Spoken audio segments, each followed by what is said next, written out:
So I first started thinking about freestyling El Cap in probably 2008, 2009.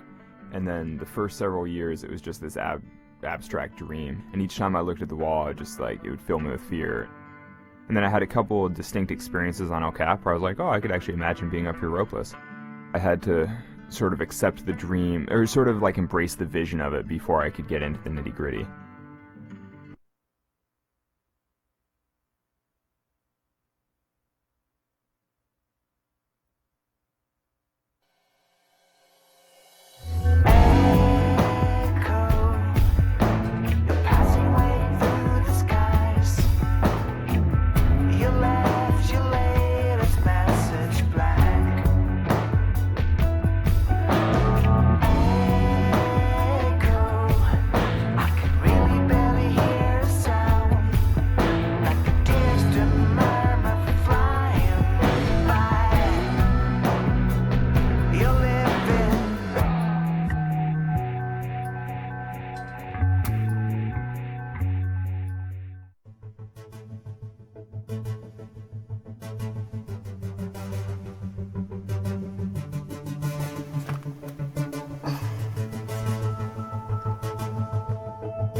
are doing it live from Salt Lake City. This is the semifinal round of the 2018 USAC Bouldering National Championships. Welcome everybody inside the Salt Palace here in Salt Lake City. Brian Reynolds and Chris Widener with you, calling all the action this morning for our semifinal round. And Chris, after a very competitive and exciting qualifier round yesterday, we have 24 women and 21 men here moving on into semifinals. And for the women, if you look at the results, see some surprising results in the ordering here. Yeah, that's right, Brian. The ladies' list here in semifinals is about what you would expect. You can see there Margo and Kyra and some of the others you would expect to see here. However, notice Megan Lynch tied for second place with Kyra Condi. She was second place in last year's dark horse competition as well, so she's not a total stranger to comps, but this is, I believe, her first open national comp, so she's coming into semifinals in second place. Another interesting part about the women's was that Alex Puccio, Brooke Ravabu, and Ashima Shiraishi did not top problem 5, which ended up getting a lot of tops from lower ranked climbers. So yeah, it was kind of a mix-up, but a lot of familiar faces as well. That's right, and as we look at the men's here as well, you see Matt Fults, Nathaniel Coleman, and Kai Leitner clearly separated themselves from the field yesterday. The only 3 men to top qualifier number 4, which stymied the other 67 competitors that followed them. As we come along here, you see a lot of familiar names: Carla Traversi, Drew Rwana, Keenan Takahashi, getting our first look at him at Nationals this year. Looking forward to seeing him in semifinals. And just off the screen there, Daniel Woods did qualify for semifinals, so we'll be seeing him pretty early on here as we get going. Qualified in the bottom half of the bracket as we get started here with our semifinal round, Chris. All right, and here we have Gabby Lampner. Gabby, just talked to her back in isolation. She was pretty excited and a little surprised to make it here to semifinals. She's just really excited to be here. And out on the wall for the men is 20-year-old Solomon Barth, our 21st place qualifier for the men.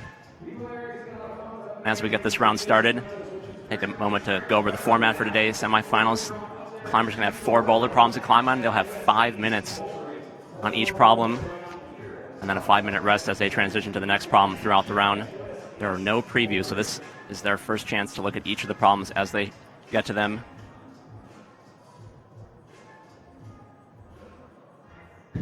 Gabby Lampner is 16 years old and not a stranger to comps. She got 6th place in the 2015 Youth Bouldering Nationals.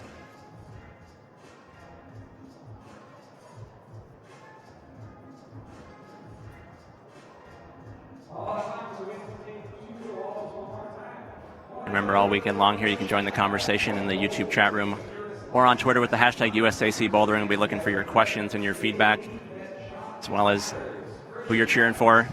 Really appreciate everyone tuning in from all over the world. I see some people from Czech Republic, Germany. Really cool to see everyone tune in for semifinals this morning, wherever you happen to be. Going to start slow here with 1 climber at a time, but pretty soon we're going to be 4 climbers for each gender on the wall at a time, so it's going to get crazy. Yeah, and it's starting crazy here on Women's 1. I mean, there are very few actual holds on this problem. It looks just super technical. The 10-point hold that you can just see in this, above her head in the screen, and the 15-point hold, they are both just micro. This is out of the gate of an extremely technical problem for the ladies. Yeah, and likewise for the men. We were previewing these just a few minutes ago, Chris, and the men's problem seems devoid of any actual holds that I would consider climbing on. See Solomon Barth here just working out on those shapes, but the actual handhold that he's going to there is really tiny, and you see the finish hold way back up and to the right there. Expect to see some exciting falls here for the men, as they're going to have to just go for it. Don't foresee anybody doing this move static. Some of the competitors were talking just before this round started about how they actually wished the problems had been a little bit more difficult in qualifiers. Talked to a number of women and men back there, and Brian, they're definitely going to get it. These problems all look pretty stout compared to yesterday's. Yeah, that was definitely one of the trends in yesterday's qualifying round, is that the problems in general were not super difficult. Saw a lot of tops in both genders. There were no problems that went unclimbed, which is not unusual, but especially for the women, the number of tops on all 5 problems was a little bit higher than years past, which is fine. Today is where things get really separated out. I think just from our casual preview before, I think we can tell the level's been ratcheted up considerably for today, and that's what you'd expect for semifinals.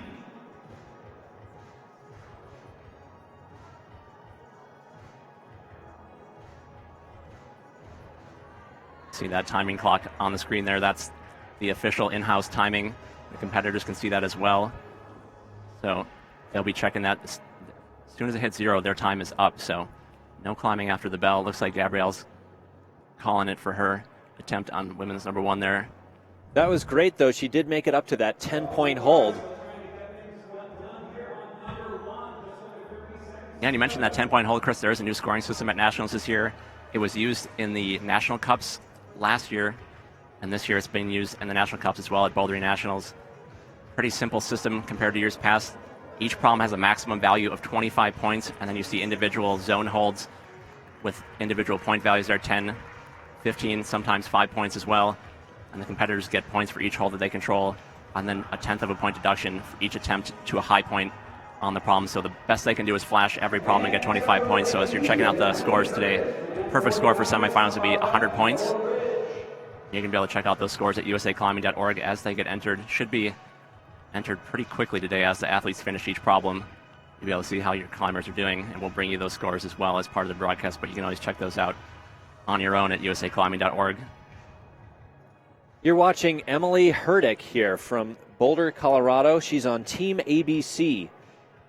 She actually won first place in youth divisionals this year, beating out Brooke Ravabu and Natalia Grossman. She also was first place in youth divisionals last year. So Emily Hurtig kind of new here to the Open Nationals at just 15 years old, but pretty safe to say we're going to be seeing her around quite a bit.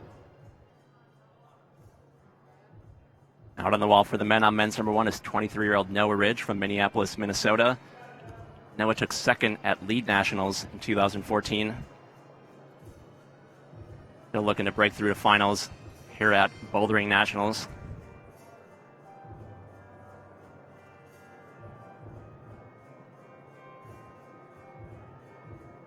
Competitors are all trying to get one of the 6 spots for finals tonight. Finals broadcast tonight will start at 6:15 Mountain Time, with climbing set to start at 6:30. So you're not going to want to miss that. You can find the link for that at usaclimbing.org as well.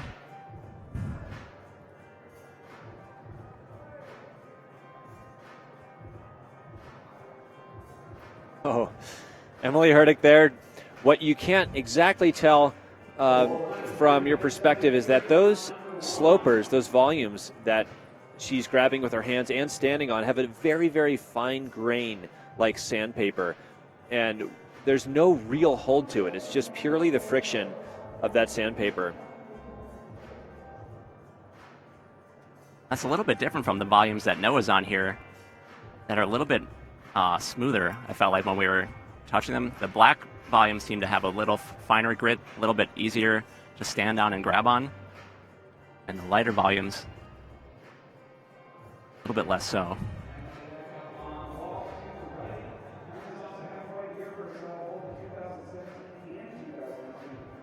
Emily had an ankle injury this year, actually, that bothered her a bit in qualifiers. But if that's bothering her now, we wouldn't really know, because she seems to just be moving right on through that. Emily's been climbing since she was 7 years old.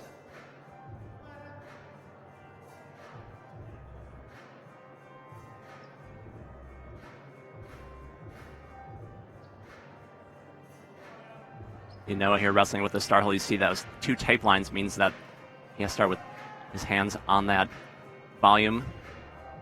But unlike the IFSC rules, feet not necessarily so. Start with those wherever he feels comfortable. Transitioning from where underneath is kind of overhanging, and then above where he's getting onto is a slab. So that's why he's able to actually able to make progress up there with basically no holds to pull down on. You know, it's got to be hard coming straight out of isolation, where there are some traversing walls, but not a lot of real estate back there, and certainly nothing nearly as technical as this. And then come out onto the stage, be the first climbers, and be faced with these hyper-technical, balancy, insecure problems. So, yeah, got to hand it to the athletes today. They're just going to have to perform immediately. And when you think about warming up, you don't really think about warming up for a problem like this. Like, do you warm up your toes, or do like some, I don't know, like ballerina, like stand up on your toe type things, or what? You know, most of the climbers back there just trying to loosen up their upper body. Yeah, I mean, we saw most of the climbers stretching or traversing on a slight overhang, but yeah, to come out and just have to get right here on this before they've had their 3rd cup of coffee, that's got to be rough. I hope the men have been stretching back there, because the start of the men's problem in particular, you really got to scrunch up with the feet.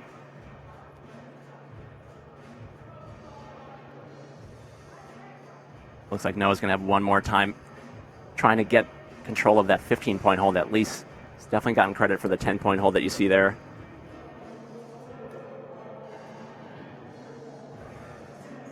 He's going to have to get moving here. The one upside to these slab problems, though, of talking to the competitors, that they're not that taxing physically, so they're able to put in quite a few attempts, even though it's the first problem, knowing that they're not wasting too much energy for the remaining 3 problems in the round. Yeah, which in an entire weekend of bouldering nationals like this, I mean, they're doing a lot of problems as they advance to the semis and then finals. So energy conservation in the long run really does matter. So now we have 2 women on the wall. New to problems 1 here is Sammy Singleton, a 15-year-old from Salt Lake City. She's on Team Momentum. and she's 5'3". She was actually a youth champion in sport climbing last year. Now for the wall. For the men, another team momentum climber, Palmer Larson, the 22-year-old from Salt Lake City. Had a huge crowd behind him yesterday during qualifiers. They were psyched to see him through to the semifinal.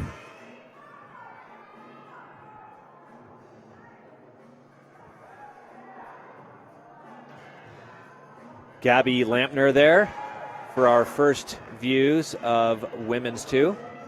See Solomon Barth campusing his way through men's 2 here. It's kind of how we thought this might go, Chris. Feet are optional on men's 2. Really long move to a good left-facing jug. So a top for Solomon Barth on men's 2, our first top of the semifinal round.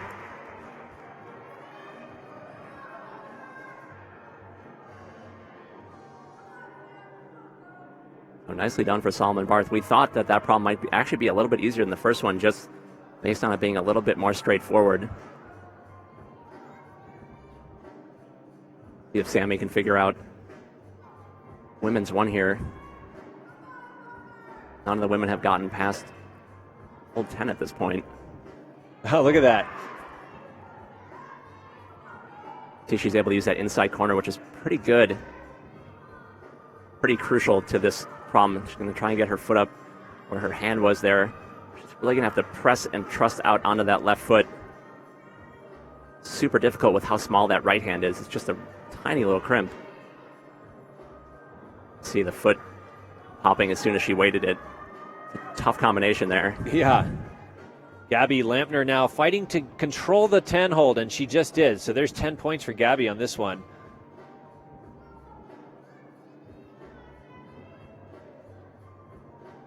Yeah, with the new scoring you described, Brian, it makes it pretty exciting to watch as they go, because we just know immediately how well they're doing, how many points they're going to get.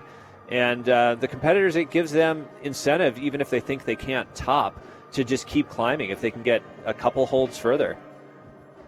Yeah, exactly. That's what the scoring system is designed to do. It's designed to reward the climbers for continuing to make efforts on the problems, trying to get higher. And especially as we get later in the round, it's going to be really helpful for the folks at home. They're going to be able to see exactly where the climbers that are coming out later need to get to in each problem to get the score they need to get into finals. Remember, it's just the top 6. In the past years, we've taken 6 plus a few extra depending on certain special cases, but that is not happening this year. It's just top 6 into finals.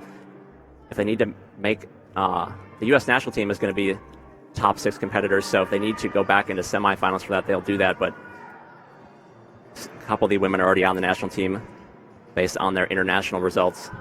We'll talk about them as they come out. See Palmer trying to palm his way up this start move. So bunchy there. Yeah. So far, Solomon Barth looking really strong out of the gate. Did the best on problem 1 out of all the guys we've seen so far, and a top on problem 2. And this happens every year. There's somebody that comes out in the first 5 climbers or so that really threatens to make it into finals. So you do not have to qualify in one of the top spots to make it into finals. The score is reset from yesterday. So anybody that's you see out here has a chance to make it into finals.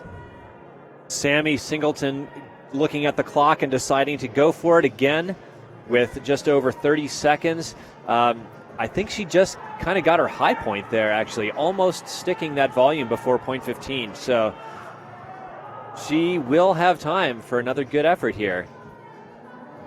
Local crowd is certainly getting behind Sammy. There's a lot of cheering going on for her.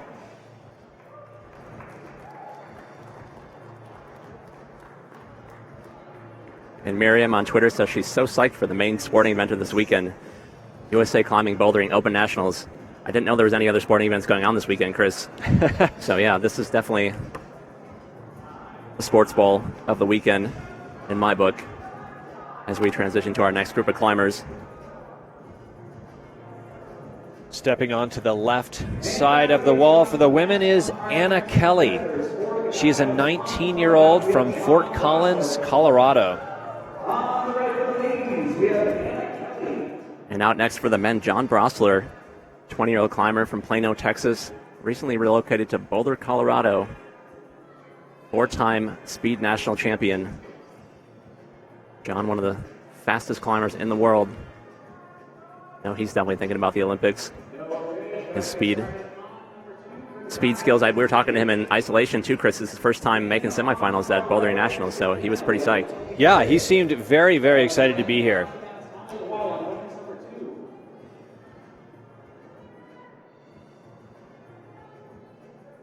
Anna Kelly on the left and Emily Hurdick on the right.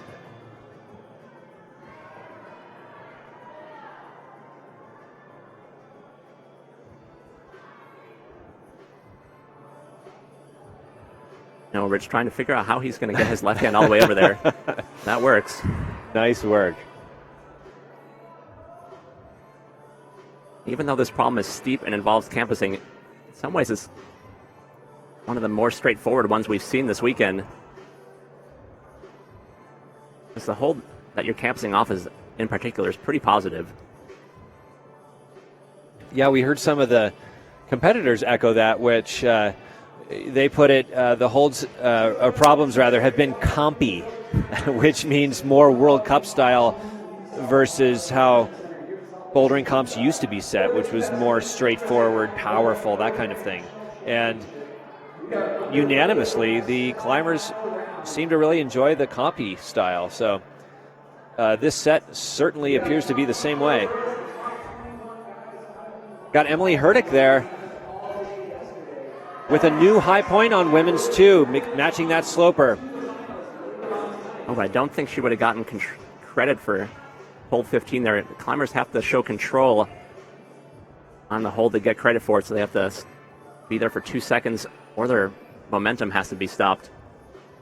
Yeah, that was not the case right there, Brian. So she will have the 10 points so far.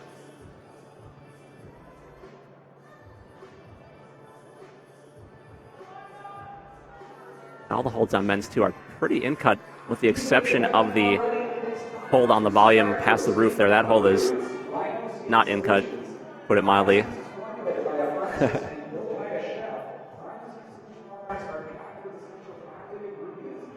Still plenty of time. Climbers having an extra minute compared to qualifiers yesterday, so 5 minutes today versus 4 for yesterday. Gives them a little bit extra time to either put in more attempts or to rest longer in between attempts, and we'll see how that plays out for the different competitors. Everyone has a different strategy for how they're feeling. Anna Kelly there off of women's 1. She's 5'7", so she's got about 4 inches on Sammy Singleton, who was just up there in that same position. And I got to say, it looks just as hard either way. I think that's just simply going to be a very tricky kind of body English type situation to get past that 10-point hold on women's 1. Yeah, and the feet are just not good down there. Noah Ridge just missing the finish hold there. As we saw with Solomon, it's really good if you can get your hand in there. Looks like Noah's going to have time for another attempt. Got another question on Twitter. What our predictions are for the top finisher in semifinals for the men and the women, Chris. I have no idea. Yeah, it's interesting. Some of the women back there in ISO were talking about how the pressure was actually off of them here in semis because there are so many women who are qualified to make it to finals that they just thought, well, nothing I can do. I'll just try my hardest. And I guess I totally agree with that. I think almost any 6 of these women could make it. Yeah, the women's field in particular has gotten a lot deeper in the last couple of years. Easily any of the women in the top 10 can make it into finals. And I think really we have so many questions from qualifiers yesterday that we need to have answered here during semifinals. That's usually how it works. But in particular from the way that the round played out yesterday, just so much left to learn here on these semifinal problems. So we get ready to transition to our next set of climbers. We'll have 3 climbers on the wall now for each gender.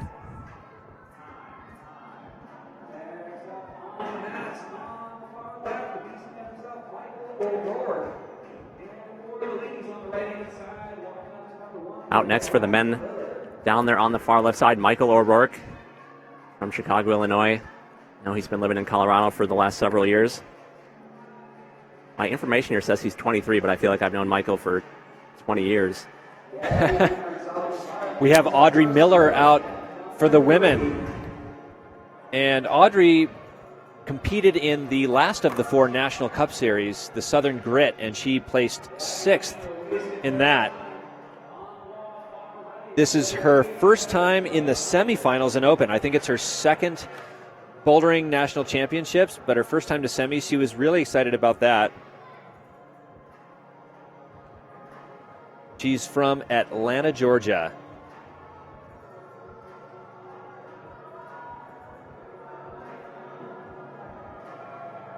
Again, our first look at women's 3 there. It's a really cool looking problem. Campusing for the women as well. Really excited to see how that problem turns out. Looks really fun. I almost wanted to get one to try when we were down there, Chris. Yeah, these it's a very creative set. I mean, a couple of the problems were a bit more straightforward. We could visualize the sequence just from looking up, as I'm sure all of these women can do and will do a much better job than we. But some of them just look darn confusing, like this women's one that's so far kind of spitting off every suitor. For the men there, we saw Solomon Barth on men's 3. That one looks like the most difficult of the 4, just based on our casual look before the round started. We'll see how that plays out. Seeing Palmer Larson having success on men's 2. Choosing to try and use his feet a little bit more than some of the other guys and not paying off there. In some cases, it's almost easier not to use your feet. You don't have to worry about them swinging out from underneath you like that. But the hold that they're going to up there is really slippery and just has no bite to it. Just kind of like a slopey crimp.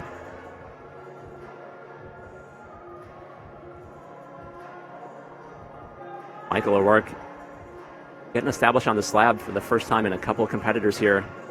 Still have yet to see any of the guys make it out to that last hold. I don't know if Michael actually grabbed the 15-point hold or not. I didn't see that. No, that's an intimidating position to be in. He's got to jump over and out away from the wall. That panel, that blue panel there where the finish hold is, kicks back just a little bit. And just not able to figure it out, but he's got plenty of time. Feet are just not good. Sammy Singleton there in the center of the screen, making good progress, controlling the 15-point hold on women's 2. Yeah, she's making nice use of her feet there, walking across the toe hooks. Really smart climbing from Sammy there. That was the difficulty we saw with the previous climber. She was trying to use her feet on top of those holds, and they're actually really huge undercuts. But from the top, they're pretty blunt. And with the steepness of the wall, you need to get your feet underneath there to take some of the weight off. So nicely done there from Sammy.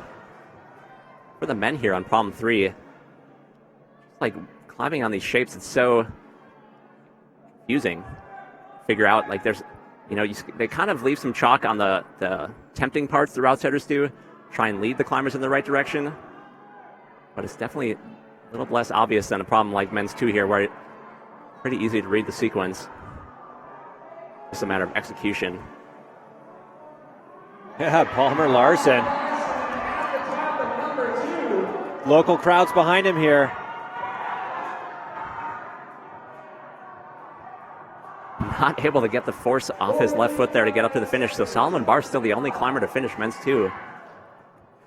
He is our early leader at this point, but emphasis on early.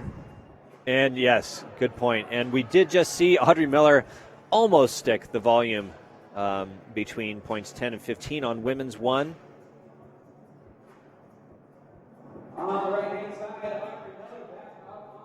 Yeah, some of the competitors in ISO also were talking about the volumes like you were just mentioning, Brian. In the qualifiers yesterday, we had a women's problem with just a bunch of triangles.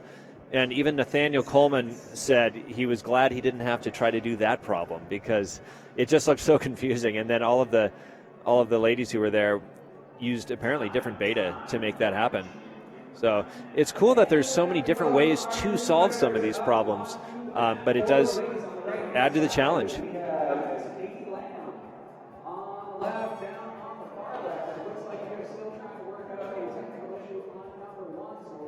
As we transition to the next round, looks like there was a technical incident on Michael O'Rourke's attempt on prod number 1, so they're going to pause things down there for the men. I would think give Michael a chance to rest. So that'll pause things for the men down there. So we will focus on John Brosser there and out for the women. We have a new climber on the wall here, Chris. Yes, that's Katie Lamb. And she is from Lexington, Massachusetts. She's a student, actually, in computer science and environmental engineering at Stanford. She seemed a little stressed about being here because climbing, she wants that to be her priority right now, kind of, but right now school is, and it just sounds like she actually has a really healthy balance right now. She's training, but not as much as she wants to, but she's definitely psyched to be here in semifinals. Yeah, double majoring at Stanford seems like well into the double digits on the V scale. Yeah. You had to give it a grade. Absolutely.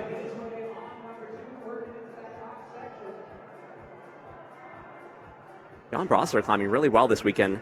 We've seen him for the last several years at lead nationals, emphasizing his speed climbing skills. It's really cool to see him rounding out his bouldering skills as well this weekend.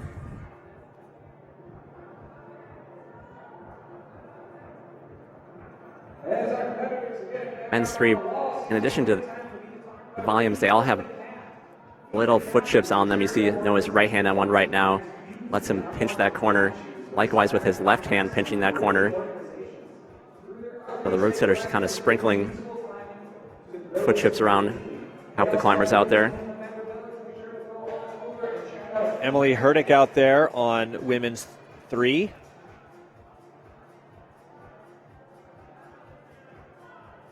Yeah, that's a really neat crack feature they put in here. There's texture only where her fingers are. The kind of glossy white surface all around that crack is very, very slick.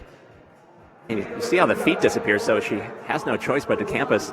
And then the root setters also made things more difficult by putting that cap hold on top of that white volume that she was on, so she can't just plop her foot on top of it. She has to be really precise to get her heel in there if she wanted to.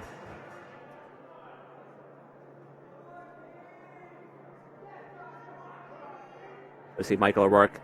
Looks like they gave him the remaining time that he had in his round there, so the technical incident happened partway through, so he's back on the wall.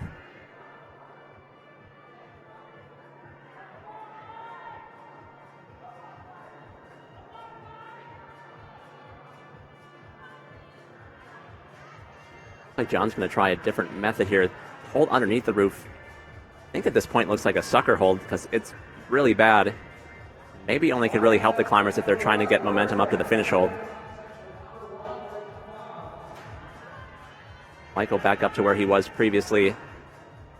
I'm not sure if he's really controlled the 15-point hold or not. Crowd really exhorting him to go for this hold here. It's good if he can get onto it. Something he's good at, but only made it about halfway there. Katie Lamb fighting in the now familiar position in that corner, and she is sticking that. Very impressive here by Katie Lamb.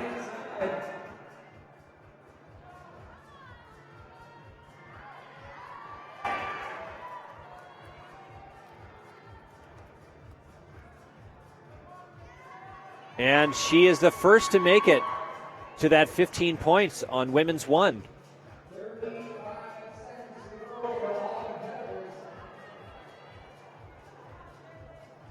There is on the finish hold, there is a foot chip on the lower half that is really hard for climbers to see. It kind of blends in with that black hold. See if she can find it here. Nicely done for Katie Lamb. Wow. Our first top on women's number 1. Yeah, that's the first top for the women, period. That was a really impressive effort.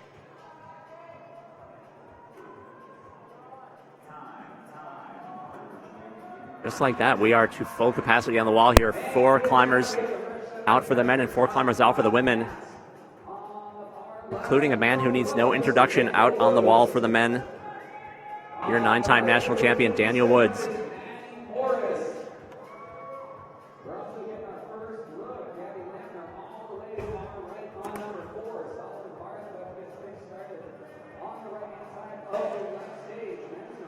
And we have Maddie Morris out for the women. She is a 20-year-old from Houston, Texas. Maddie's goal for this comp was to simply make it to semis. I shouldn't even say simply, to make it to semis, and here she is. She was very excited, and I got to say a little bit nervous to be competing against all these other women today. She is a mechanical engineering student.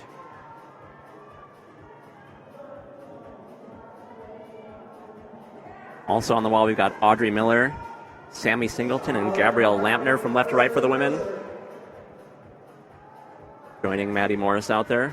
For the men, we got Daniel Woods, John Brosler, Palmer Larson. I think we're a little out of order there. Palmer Larson for the men there. There's no climber on problem 2. And Solomon Barth on his last problem. He is our early leader for the men. Sticking the double move there. Checking with the judges to make sure that he didn't break any rules. Solomon Barth really putting it down here. First climber out in semifinals. Looking for another top. This would be 2 for him. Put him way out in front in the early scores. Wow, getting creative up there. This is... Oh! And that is what we thought it might take at the top. The finish hold is pretty in-cut. You got to swing your feet around into that corner and just stop the momentum. So it looks like he figured that out. Matter of executing there. You see Solomon's scores. Obviously still very early, but even just based on the results of the competitors just behind him, nobody else able to top out men's 2 like he did. Meanwhile, Maddie Morris here getting very high, already to the 15-point hold on women's 1.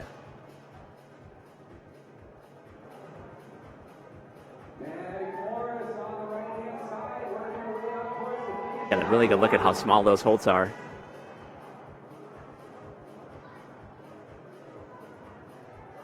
Now with Katie, that's such a delicate position to be in here. The competitors want to make it count when they get up this high. So they're not going to rush, and nicely done from Maddie Morris. Wow, for someone who was just so excited just to be in semifinals, to come out and just hike that problem, that was awesome.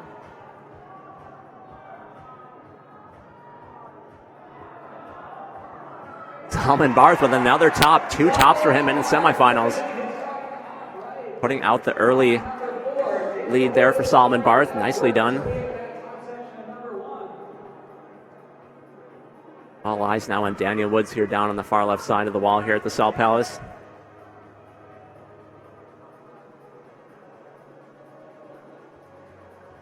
Talked to Daniel a little bit in isolation.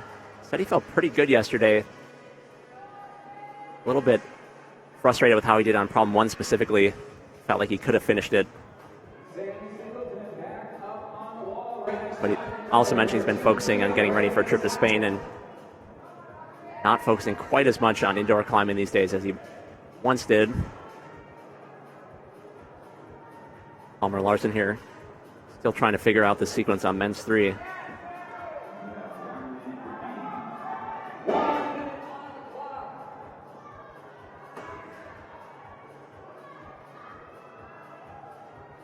Yeah, it's always interesting to see Daniel Woods' name in the teens qualifying for semis, but that certainly does not reflect on how he's been climbing outside. I think that's a new high point for Palmer Larson here. He's got to get that 15-point hold, and he gets it. So 15-point high point for Palmer Larson here on men's 3. Gunning for that finish hold. He's staring it down. Loses the foot there. But a high point for Palmer Larson. And that's just got to help to have the crowd yelling for him the whole time. That was great. I think Daniel's been trying to get in position for like 2 minutes here on this move. He's going to have just one lunge for the finish if he can get his foot to stick. But no, that foothold is not good. Not good, Chris. And for the ladies, we have Isabel Gifford. Out next for the men on the far left side of the wall, Granite Arch, 21-year-old Joe Diaz, qualifying just in front of Daniel Woods. Not every year you get to say that. There's Joe Diaz. Michael O'Rourke climbing next to Joe. Got John Brosler on men's 3 and Noah Ridge on his last semifinal there. About to swing into action. There's Izzy Gifford on the left side of the wall there for women's 1. She is 18 years old, kind of dealing with a strained pinky right now. Her pinky on her left hand there is completely taped up. She thinks she pulled a pulley in it. Yeah, I really wanted to ask her more about that in isolation. I've had a fair share of finger injuries over the year, but I don't think I've ever injured my pinky.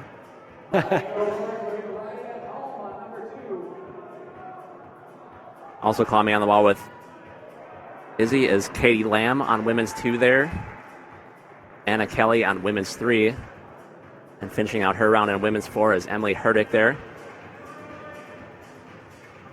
So far, just 2 tops on women's 1. Otherwise, the women are making progress, and I'm sure we will see more here as this round just progresses very quickly. Yeah, in some sense, it's the opposite of yesterday. Yesterday, a lot of the top competitors went first in the round, and today they're climbing in reverse order of their placing from yesterday, so the top qualifiers will be coming out last. So expect to see more and more tops as we go through the round.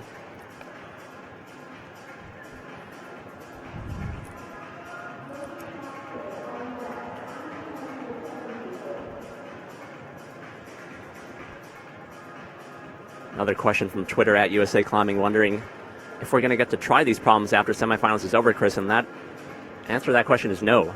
These problems disappear as soon as the climbing ends. It'll be on to finals. Route setters will have about 6 hours to get ready for finals. So no, there is no time for such things. Yep, no time for that session. Great view there of women's 2 and those really difficult looking slopers.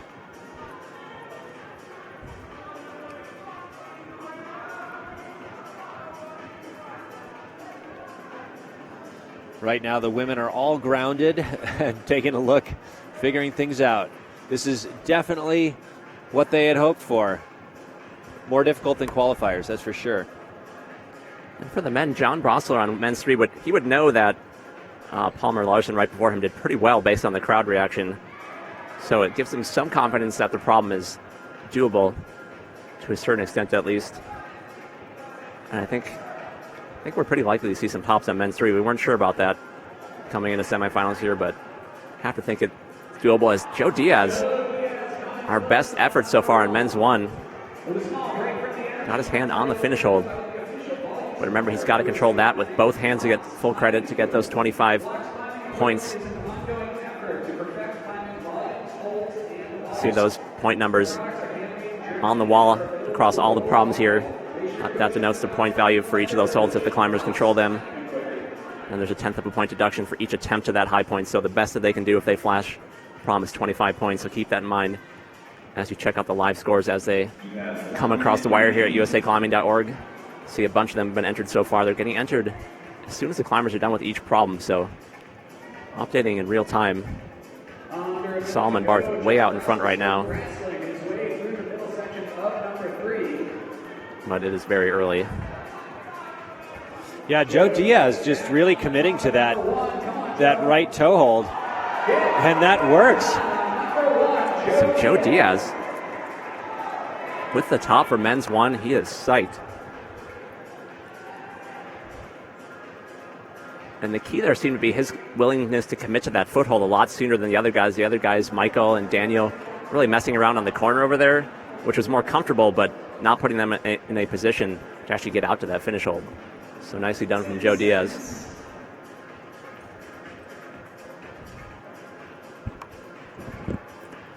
See a quick update of the women's scores as we have them so far. Keep bringing those as they develop, and things will start to make a little bit more sense as we get more and more climbers out here. Next up for the men, another name that needs no introduction, Ty Landman.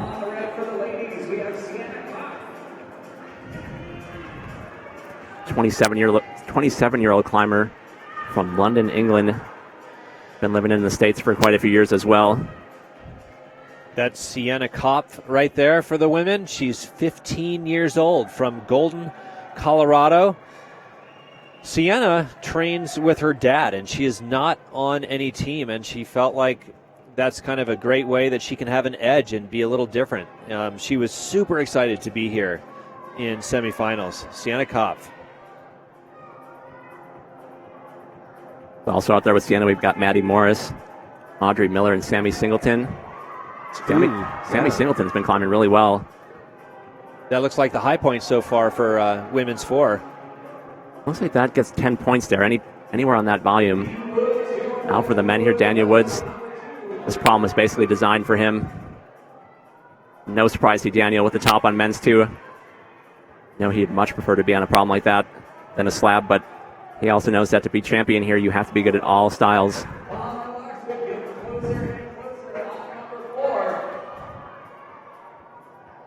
Ty Lamb, one of the finalists from last year's Bouldering Nationals. Had a frustrating finish in finals, but he's back here on the circuit. Made finals at one of the National Cup stops as well, I believe. Also made finals at Bouldering World Cups over the years, in addition to his many outdoor accomplishments. But definitely looking to see if Ty can make it back into finals this year.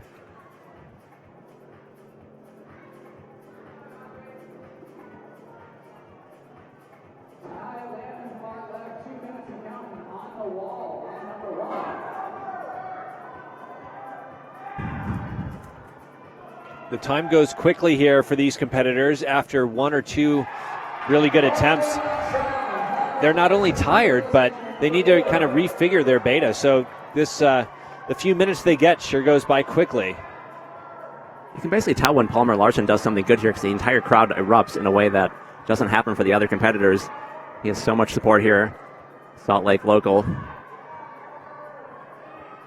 They're going to go nuts if he can get to the finish. Ty Lamb out. Kind of in no man's land out there from what we've seen so far. So much further away from the finish hold than if he was out on that foot chip you see on the face, as Joe Diaz was. He's got to jump almost twice as far, I would say, from his position out there. And you can see, looks like he's considering, figuring out how to get over to that foothold now. Might have gotten up a little bit too high on the wall.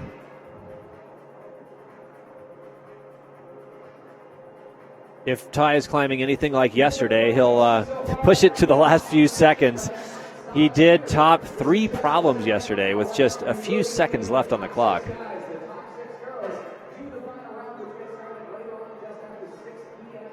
Yeah, the competitors are definitely checking the clock. They can see it. The clock is just behind Ty and to the left, so you can see it just a glance back.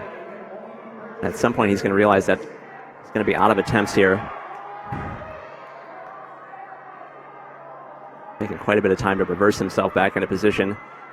As Palmer Larson gets back in position to have another go at this finish hold. I don't think he would have gotten credit for the 15-point hold here on his last attempt, so that would be an improvement if he can at least get to the next crimp there. Just trying to figure out the best way to take the weight off. So that's really smart from him. At least he's going to get credit for that 15-point hold. That's got to be a super intimidating position to be into. I mean, you have to do this dynamic full body move out left into a corner, and he's already 10 feet off the ground. Yeah, at least. Now, these walls here are more, tall. Actually. Good 20 feet tall. And he's right back on. His Ty is I think Palmer's had 3 attempts on men's 4 in the time that Ty has been just on this volume. Just like yesterday. It's taken him 2 minutes to get from up on the volume to the left to where he is now. So this is going to be his one and only chance at this move for Ty Lamb, and just barely misses it. And he sees the time now. He is out of time.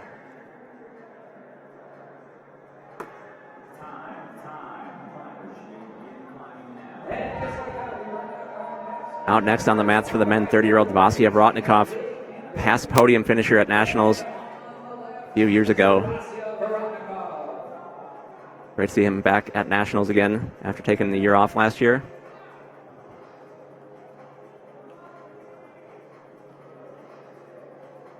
See if Joe Diaz can keep the momentum going here on men's 2. Still the only guy to finish men's 1 at this point. Michael O'Rourke out on men's 3 and John Brosler on his last semifinal boulder there. Lily Canavan right there, 19 years old from Massachusetts. She's been a familiar name for many years now. In fact, she was second place in bouldering back in 2014 at the Youth Pan Am Championships. Since then, she has been on the podium too many times to count, but notable was her 2016 season where she was the Iron Maiden bouldering champ, the Dark Horse champion, and the Tour de Bloc champion. She said she was really excited to be here and that, surprisingly, the pressure was off of her because there were so many good competitors here in the semifinals that she just felt like, well, I'll just do my best. And she also made finals last year, so she has that confidence of at least knowing what it's like to make it through semifinals into finals. Yeah, it's interesting to hear how freeing it is with the field being so competitive. Everyone's just too nice, Chris. I know. I mean, I would have guessed the opposite, you know. Oh, man, there's so many strong people here. But, yeah, for some of these athletes, that's actually a relief. No pressure on their own performance. Katie Lamb here, trying to figure out women's 3. Really creative sequence she's going for right now. Trying to walk her feet through and then her hands. Yeah, it looks like about half the women so far have tried that foot beta like that. I know Sammy Singleton was doing that, and others have tried to campus it. So far nobody's solved that part.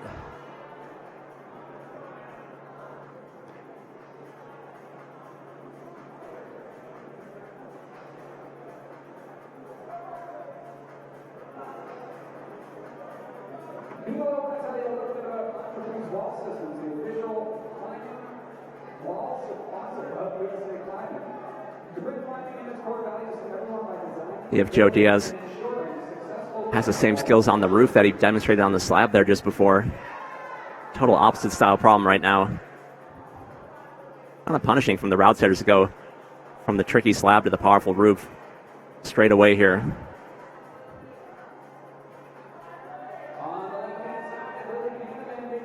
And also out here on the mats for the women, in addition to Lily Kahneman nearing the top.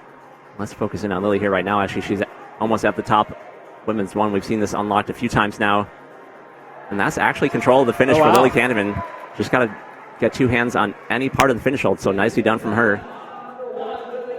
Creative finish of women's 1.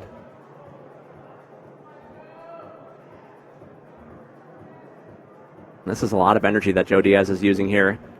Much more strenuous than problem 1. It's at least his 3rd or 4th attempt.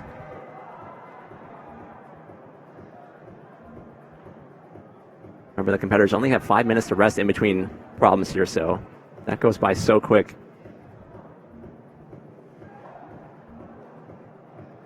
Wow, just slipping right off that. These dual texture holds there that Joe Diaz just slipped off.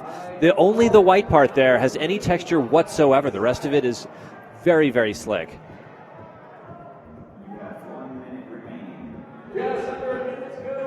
Michael O'Rourke flexing into this squeeze here. Not able to match the high point of Palmer Larson, who got to that 15-point hold just a few minutes ago.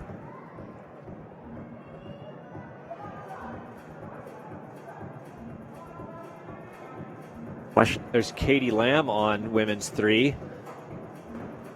About to enter that campus or foot first sequence so far, depending on how she chooses to do it.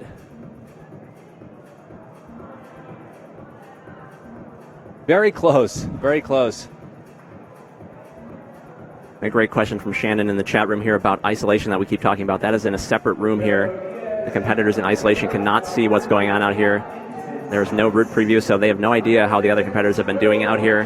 No cell phones allowed back there. I don't know how some of those guys are surviving back there. It's always the toughest few hours of their weekend, I would think. So yeah, no prior knowledge. If you see them talking to the judges, they're just kind of verifying where the problem starts, where it finishes, any instructions that they might be getting from the judges just to clarify the rules of the boulder.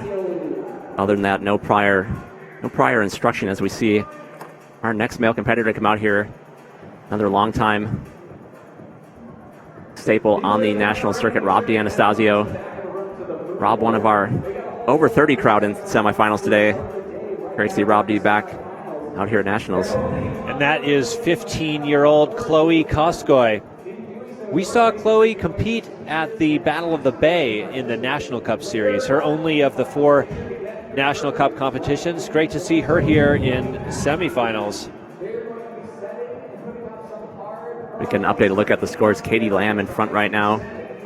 Maddie Morris in second place. Still a lot of good climbers come out of isolation, though. Remember, just the top 6 are going to finals, so only the people that you see on the first page of the scores are going to be making it through to finals. One of the toughest tickets that there's been in Nationals in recent years, actually, make it through to finals this year. See Ty Lamb get the rebate here on men's 2. Ty and Daniel climbing side by side. Not every day you get to see that at Nationals. It's pretty cool. 2 of the best climbers in the world. There's Audrey Miller on the far right there.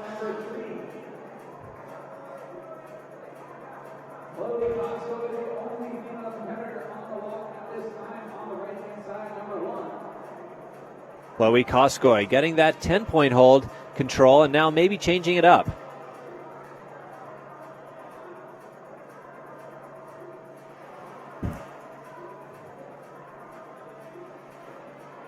Definitely feel like Daniel could figure this out here. He's just got to reposition his body a little bit before he goes out to that 15-point hold.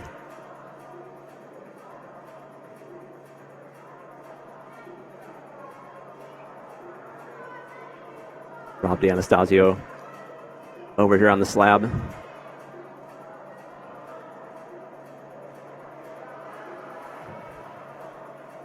A lot of the competitors would know just based on how the walls are set up that the slab problem is probably first out of the gate. How it was yesterday. They climb from left to right on the opposite wall actually for each gender, but both walls start with slabs on the left and on the right. So the competitors are not surprised necessarily to see that. They got to be on point with their footwork right out of the gate here.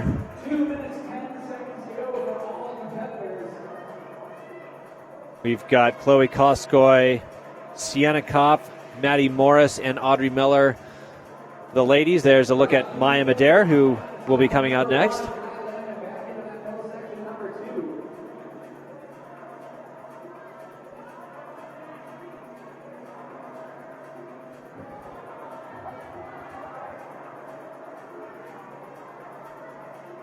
Maya Madere there kind of working on her fingers. You can see she has kind of a junk show of tape there on her right hand. She had a couple different finger injuries and hasn't climbed in a couple weeks, she said, until yesterday. So we'll talk more about her in a minute. And there was a top for Ty Landman on men's 2. It took him a couple of attempts there, but still top for Ty Landman.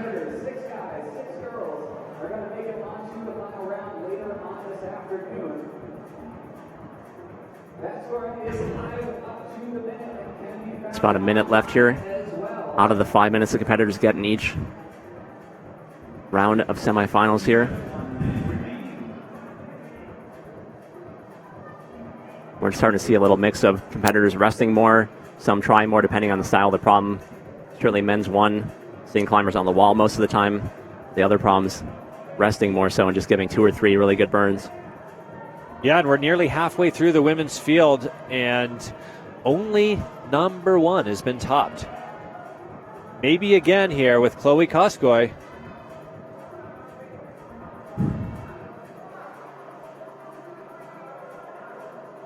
Yeah, I think we're going to start seeing some breakthroughs as Chloe. That was probably not control. I'm guessing that was just the momentum was not stopped. She knows it. She's getting right back on with only 16 seconds. She's going to be really up against it here, trying to get back up there in just 10 more seconds. She's done the moves before, so it makes it a little bit easier. She's going to have to really get going here. Oh, if she can pull this off, it'd be incredible. She took 2 seconds to go look at the clock, and that's going to do it, but nice effort from Chloe Koskoy. Well, and what's great, though, at least about Chloe's attempt there, is she did control that 15-point hold, which is much more than the first set of women did. There's Maya Madere again. Her finger injuries have been a problem, but gosh, she's had a really great year. She was second place in the Dark Horse Championships, among many things. She did finals in all 4 of the National Cup Series. but she did have to take 2 weeks off before coming here. Yeah, she's mentioning how injured she was, but then she's taking second at Dark Horse. Yeah. Pretty strong. Also, it is Maya's birthday today. Happy birthday, Maya Madera. I hope semifinals treats you well. Yeah, I think we're going to pause things here and do a happy birthday in a couple minutes.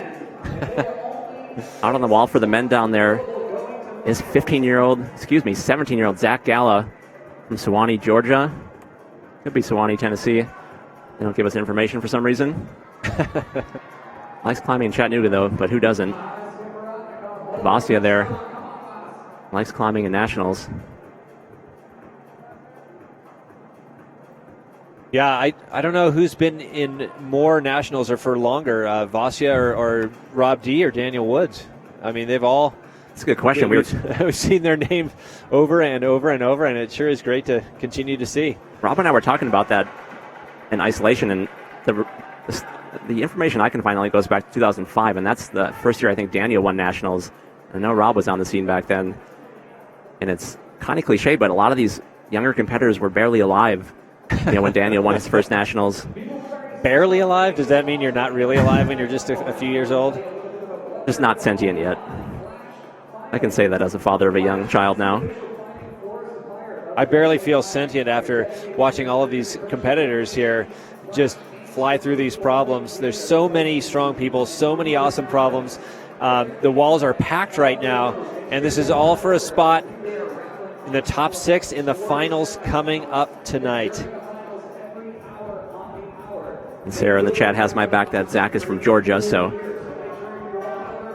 big strong contingent from Stone Summit out here at nationals every year, including one of their route setters, Brad Weaver, on the route setting crew. Got to get him back out here competing one of these years. See Joe Diaz on men's 4 and Michael O'Rourke on men's 5 there, and a top on the far left side for Zach Gala. Nicely done. Meanwhile, Maya Madera has quietly made her way up to the final moves here.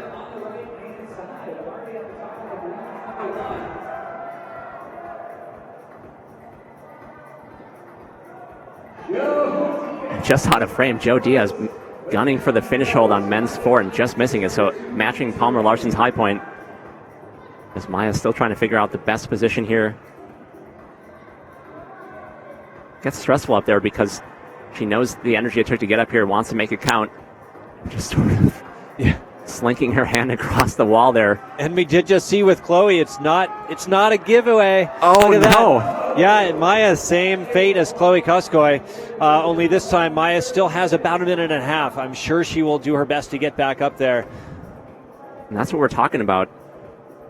She's got to climb all those moves over again just to make up for a fraction of an inch of body position that would have saved her there. So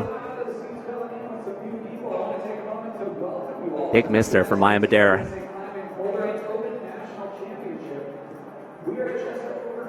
See Lily Kahneman there. Isabel Gifford and Katie Lamb on her final problem there for the women. Katie's had a really good semifinals. Still so far, only one top for the men on problem number 4. Solomon Barth. Solomon came out first and is still our early leader for the men. Well out in front at this point. Still with obviously our top qualifier still to come. Maya Madera is going to have to climb a little faster. Only 25 seconds to go.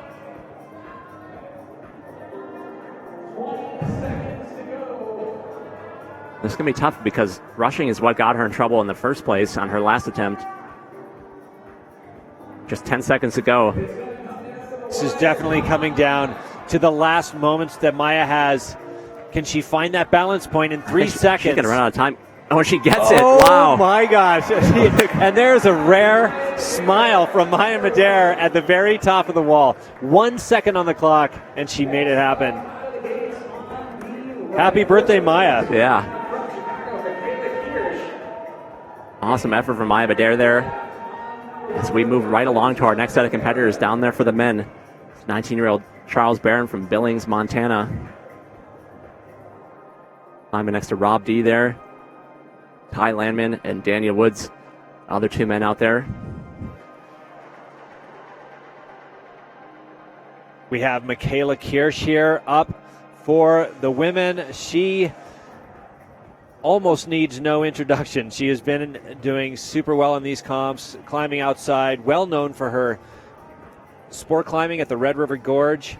She is 23 years old, only 5'1", from Chicago originally. She lists her best comp result as winning quick on the draw, which is a prestigious local comp in Wisconsin, I have to say. She's three-time champion at least. That's funny. Yeah, Michaela was, last year, she got 4th place in Bouldering Nationals. So I feel like she is certainly a contender for finals, even though she's been mostly focusing on outdoor climbing lately. It's never surprising to see Michaela do super well here. And talking to Michaela beforehand, mentioning she wasn't having a super fun time on the slab problems yesterday, especially the opening one for the women. It was tricky, to say the least. See how much fun she has here today. I know she's been out sport climbing a little bit more lately, although I think the climbing at the VRG is on the more technical side compared to especially the Red River Gorge. Rob D there, burling through the men's problem.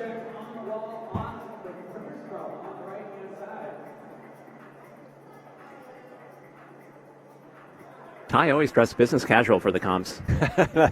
Always a collared shirt. Yep, always fun to see some usually skinny jeans or some type of classy attire.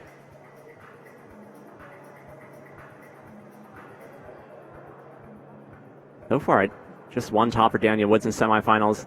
You would have to think at least 2 tops to get in the semis, or in the finals, excuse me. I would possibly even 3 based on the fact that we've seen the first, or 3 of the 4 problems done at this point, and problem 3 looks doable as you see Ty Landman trying to show us how it's done.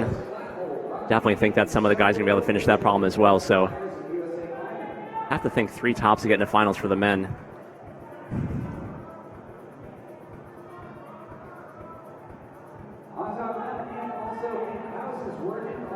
Remember, you can check out the live scores as they get updated at usaclimbing.org. It's where you can also go for all the running orders and official results once semifinals ends here this afternoon. And then finals, check back here tonight at 6:15 Mountain Time is when we'll go on the air with our route preview and get the climbing underway at 6:30.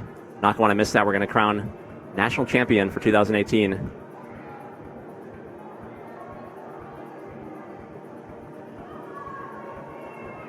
Sienna Cop there in the center of the screen. Michaela now trying to work her way up that tech dihedral, where there is definitely a little foothold there that she and most competitors do not want to trust. Yeah, they've really got to bite in with that right-hand crimp there, which doesn't feel so good.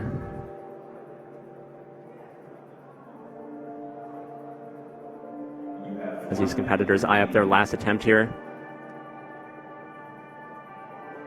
80% of the way through the round.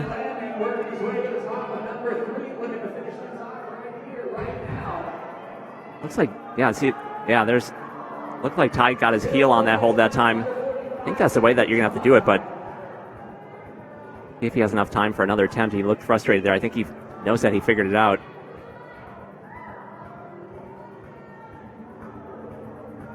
You see that dual text that you're talking about, Chris, on men's too. You got to be accurate and get on top of that. Otherwise, hold just spits you right off. There sure is a lot of dual text here on this set here, and it seems to be doing its job very well. See Ty get the heel in there. Oh, he knows he had it. That's going to be it for Ty Landman. Just the one top so far for Ty. And that's going to do it for Daniel Woods. That is probably going to do it for him this weekend as well, for our 9-time national champion. Always great to see Daniel out here competing. But we'll have to see if that's enough to get him into finals. Another climber no stranger to finals is Carla Traversi, the 29-year-old from Santa Rosa, California. Been living out in Boulder for the last decade or so. A staple at nationals for well over a decade, and also past rope climbing national champion. That kind of always flies under the radar. Yeah. And Claire Burfine there for the women. Claire is 19 years old from Plano, Texas. If you've watched any competitions in the last several years, you've watched Claire climb. She is consistently doing well. She was last year's World Youth Champion in both lead and bouldering. She was last year's Pan Am Youth Champion, lead and overall. She was World Championships second place in 2016. So anyway, Claire, I could go on, is 5'11", and often has different beta for these problems. So it's always interesting to watch her versus some of the other high-ranked competitors such as Ashima, Shiraishi, and Brooke Ravabu. Yeah, I've been really impressed, Chris, with those results that you were just talking about with Claire. You know, a lot of times when these competitors get off the youth circuit, go on to college, they start to find other focuses in life. Maybe they don't focus as much on climbing, but Claire has just gotten better and better. And the results have really shown that out. Yeah, it's really incredible how consistent she has been.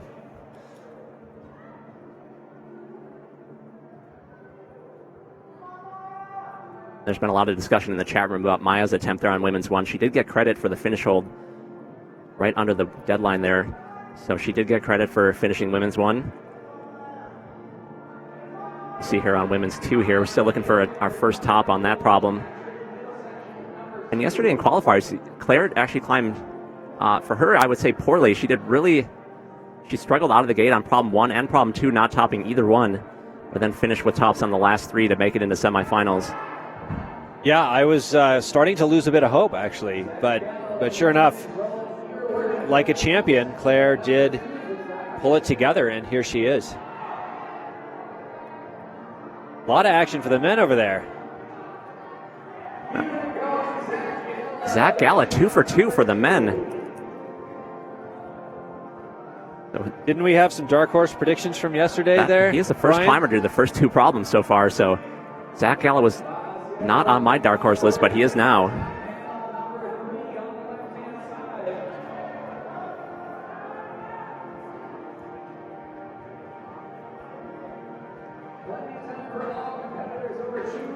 So yeah, Zach Gala, the first climber to do problem one and problem two. Solomon Barth did problem 2 and 4. So Zach Gala positioning himself nicely as we see the scores. You see Solomon Barth finishing problem 2 and 4 there. He's still out in front. Ty Landman just behind him with one problem to go. So Ty could move into first place if he finishes problem number 4. For the women, Maddie Morris in first place, followed by Katie Lamb. We see those scores for problem 3 and 4. Not much going on so far for the women down there. No points for Maddie or Katie on problem 4.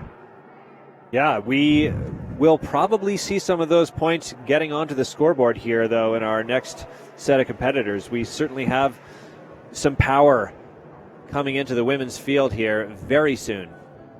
Here again, Claire Burfine struggling on the first problem in the round. I wonder if it's just that this type of tech kind of dihedral thing isn't her favorite, because that's exactly how she started off yesterday with the slab. It does not necessarily mean that's how the rest of her set's going to go, though.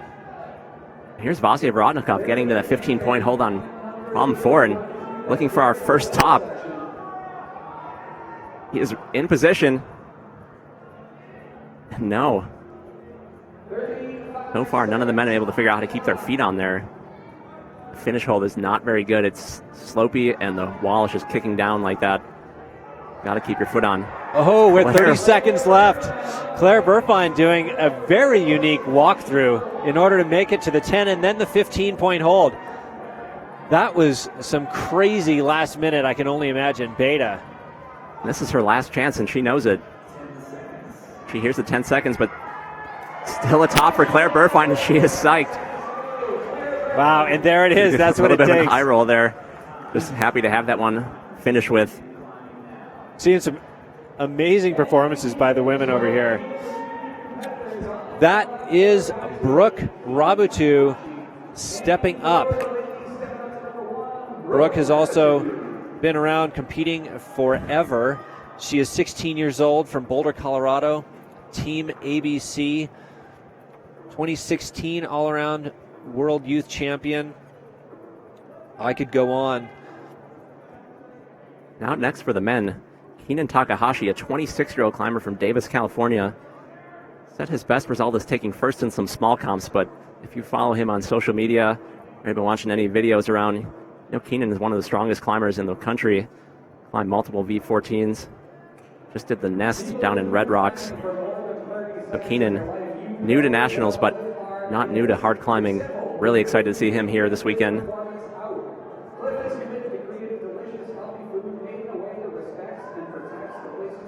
Also on the wall with Keenan there, Charles Barron, Rob D'Anastasio, and Ty Landman on problem 4.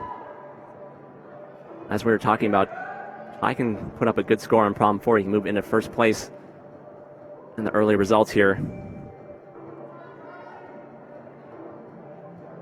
I know Keenan climbs in Yosemite quite a bit, so this problem number 1 might actually suit him relatively well, his technical nature.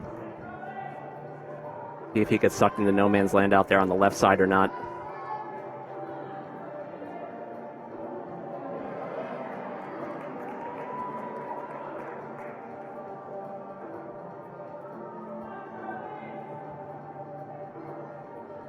Yeah, Keenan's deep into no man's land out there right now. I wonder if that could work for Keenan, though, someone as tall as he is.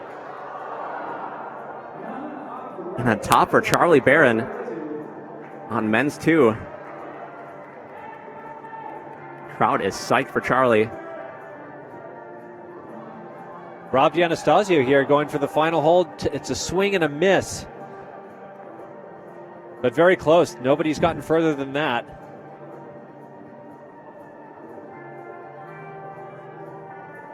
Looks like Brooke Ravabu must have fallen near the top of women's one because she's still She did. She in fell. climbing pose here. That's right. She fell right near the top. Brooke placed 3rd in last year's Bouldering Nationals. We could see some great things here from Brooke Ravabu. She has been in the comp circuit for so long. She seemed excited to be here in semifinals today. And that was interesting, Chris. You saw Michaela reach over, and it's not going to matter now, but she reached over and touched the 15 hole with her right hand and then came back to 10 just to see if she gets some credit. But now she's obviously clearly on the 15-point hold. Looking to make a high point here for the women. I don't think we've seen anybody get past this move. She's really just abandoned those low feet. Probably a little bit too low for her. Michaela, one of the shorter climbers. Which that sort of works in her advantage there. She's able to work that much bigger heel hook out to the right there. Brooke there now already again right at the top and making that happen. Brooke Ravabu.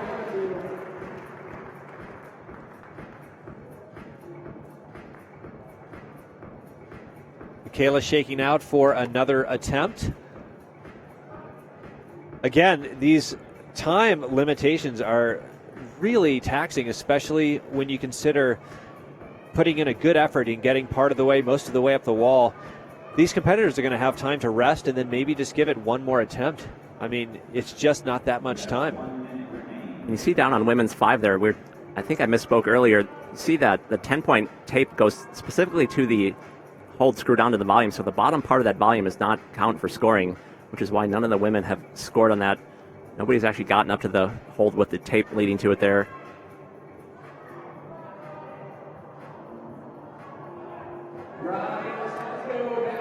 Rob D's getting high again there up on men's 3. Yeah, I'd be really surprised if anybody could just gun for that hold and stick it, but then again, I wouldn't be surprised if somebody like Matt Fults or Nathaniel Coleman could just jump and stick it. They're still to come. We just saw Chloe Koskoy get fairly high on women's 3, and meanwhile, Michaela's back in this same position, trying to get a new high point for the women.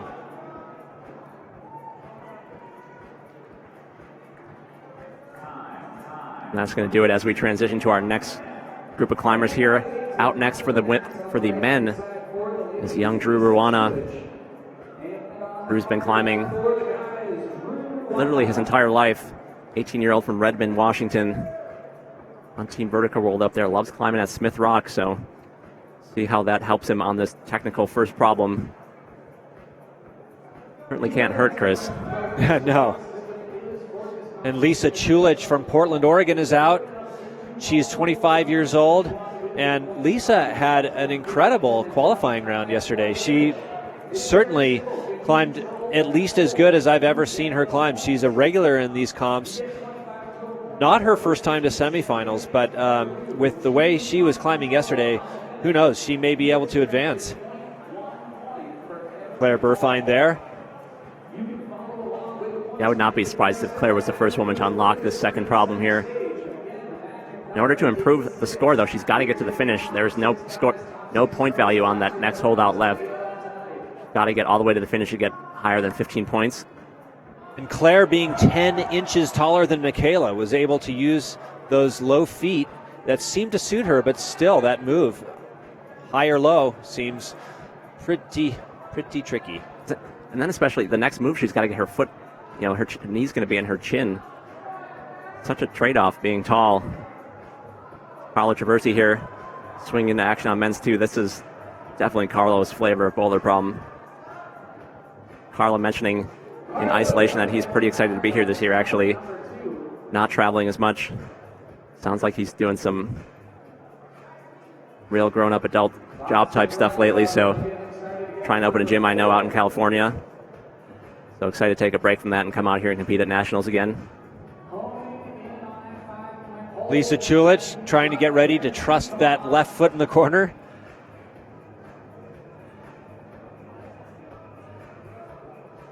Also on the wall, we got Maya Madera there on women's 3, Lily Canavan on women's 4. Meanwhile, we got a top for Drew Wana on men's 1. Off camera down there, so an early top for Drew Wana. Vasily Vorotnikov out there on the far right side. Would not be surprised if he could figure out this tricky finish section. I still think we have only one top for the men on this from Solomon Barth. A couple of guys have gotten close. Yeah, Solomon Barth still the only guy. Finish problem number 4.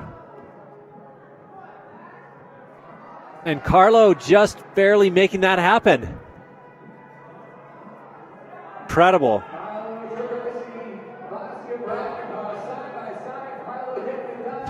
Could have been dueling old school tops there, but a top for Carlo and a near top for Vasya.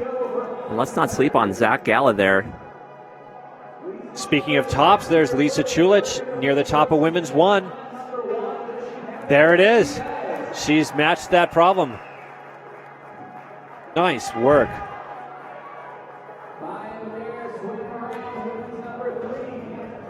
Lily Canavan there on the right, trying to get to that 10-point jib. And everybody is just having so much trouble right there. That just looks so awkward. Well, there's just no real purchase on those volumes down there. There's not much texture. I think the left-hand one is a little bit more textured, but the one that her foot is on and then the one that her hand is going to is just very, very smooth. And it's not like the hole that they're getting to with the 10-point tape next to it is worth anything. Yep. So they definitely dialed up the tension and the difficulty for the women here compared to yesterday. So many tops yesterday for the women. So few today. That's how semifinals goes, though. Yeah, we've definitely seen it in the past where the finals problems are actually a bit easier than the semifinals problems.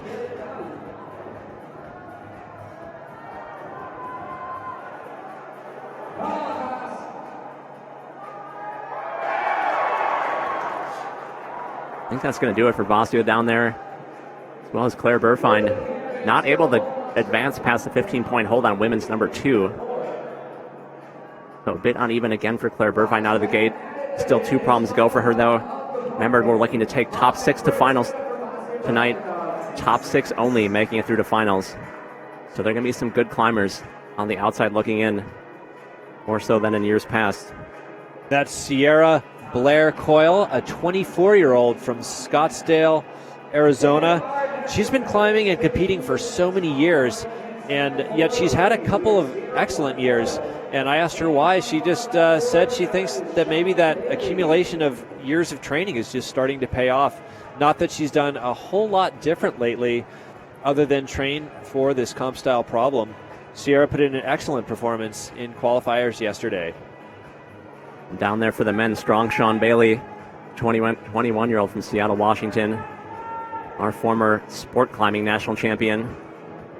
Sean made finals here last year in bouldering. Climbed as hard as 5:15A outside. Also been doing the lead World Cup circuit as well, representing the U.S., one of the few competitors out there, so always awesome to see Sean. I know I try to tune in every time he makes it through the finals. Try and cheer on the good old US of A, Chris. Not every day we get to see a competitor on the World Cup circuit these days, unfortunately. Yep, good for our sport.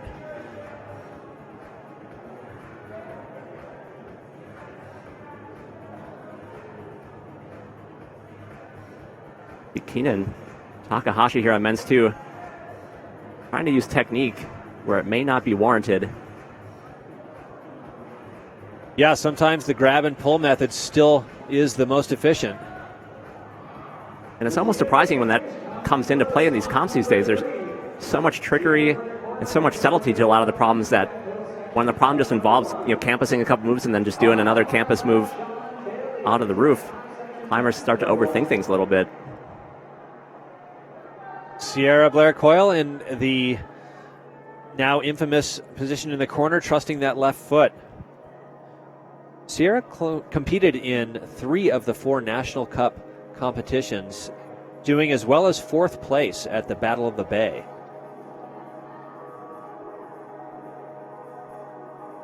Also got Brooke Ravabu there, Michaela Kirsch shaking out. Down on the far right side of the wall. Trying to see who that is down there. Chloe Kosko, I believe.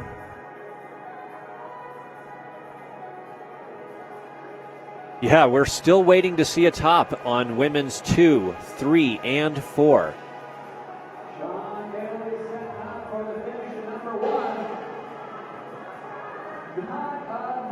Swing and a miss there for Sean Bailey on men's 1. We'll see if Keenan sticks with the technical approach here. A little bit less so, but not quite able to get up there. Still plenty of time, though. Oh, Brooke Ravabu. See, the setters did a really nice job here, even though Brooke is, a foot shorter than Claire. She's still able to use those low feet. Setters do a really nice job, especially in the women's category, of setting for all sizes and styles of climbing. Got over like a foot disparity between some of the women.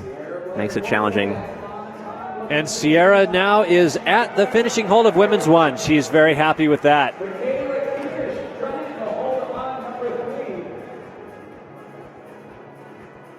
So for the women, we're definitely seeing that problem number 1. Got to do that one if you want to be in the mix. Absolutely.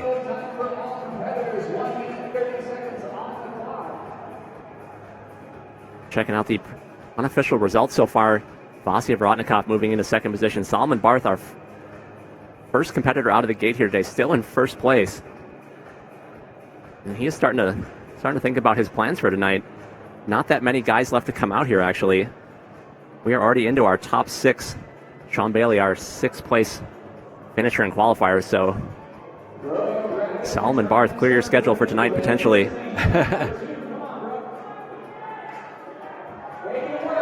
Keenan Takahashi just wrenching that knee. Be careful up there, Keenan.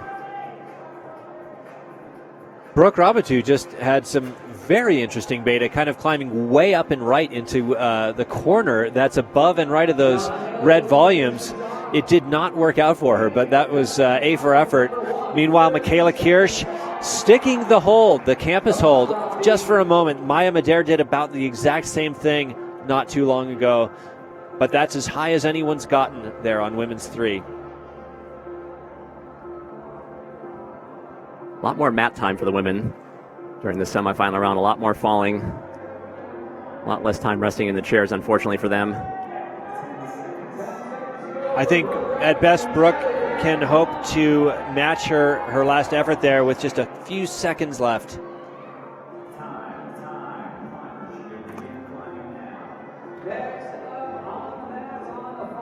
Just like that, we're on our 5th place qualifier for the men. Nicholas Milburn, 22-year-old. Longtime Colorado resident, just recently moved back to Tennessee, Chattanooga area. Back to his roots down there. Climbing really well this season on the National Cup circuit. And Alex Puccio is now up on women's 1. She is our 10-time and current national champion in bouldering. There have been several women who have been able to push her to her max, but she has still always come out on top. Alex Puccio, I think, had a rough time with the last problem yesterday, which was kind of a slabby problem. We'll see how she handles women's 1 here. Claire Burfine coming out strong on women's 3 here. Way beyond the high point of the other women at this point. Wow, Claire and Maya Madere so far high points on women's 3 and 4. Claire looking for the flash of women's 3, and she's got it. Claire Burfine with a smile. She is back in it here. 2 tops for Claire Burfine, and she's actually going to be out in first place. So despite not looking her strongest so far, Claire Burfine 2 tops. Maya Madere looking to match her, actually. The top of women's number 4. Yeah, we were just talking about these problems, and suddenly these women have stepped up and are making it happen. Maya Madere doing incredibly well, already to the last move of women's 4. Maya sticking it. How? And she's got to get that left hand around and see how she... Nicely done for Maya Madere. Wow, Maya is definitely on top of her game tonight. So much for those injuries, Chris. Yeah, what injuries? So 2 tops for Maya Madere. That top at the last second on women's 1 is going to be huge for her. Could be the difference between her making it into finals or not. And Alex Puccio quickly to the top of women's 1 as well. So we're starting to see some of the stronger competitors come out for the women now. And now Lisa Chulich is actually at the high point of women's 2. Very impressive. She's apparently climbing as well as she was yesterday.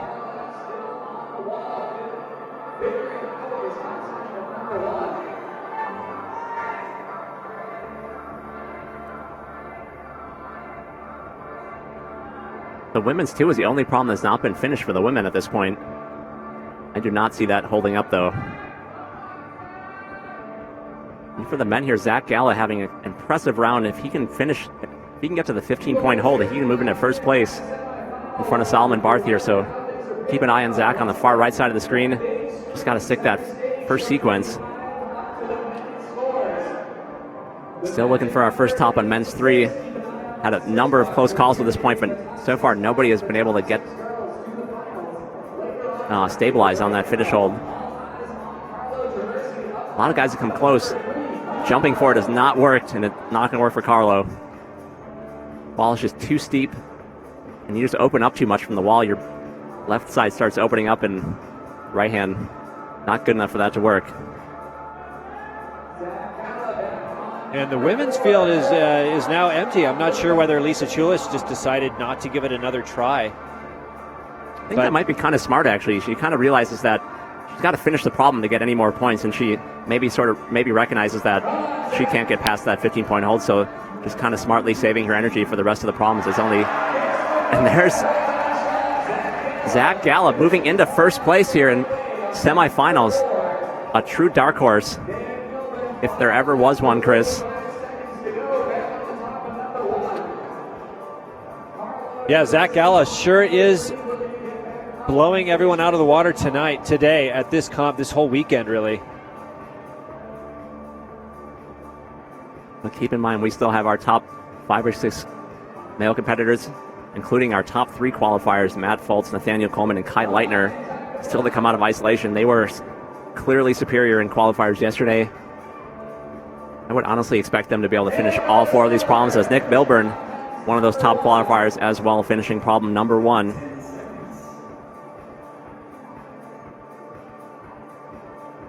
I would think at this point for the men, you're going to need 3 tops to get into finals.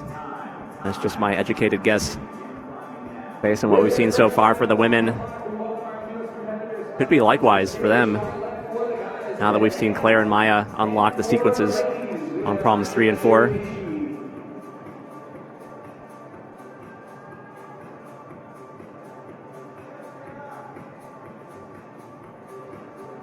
And there's our first look in semifinals at Ashima Shiraishi. She is a 16-year-old from New York City, and she is the world champion from 2017. She was also past world youth champion in 2015. Ashima is one certainly who could push Alex Puccio out of her place. She was in second place at Bouldering Nationals last year.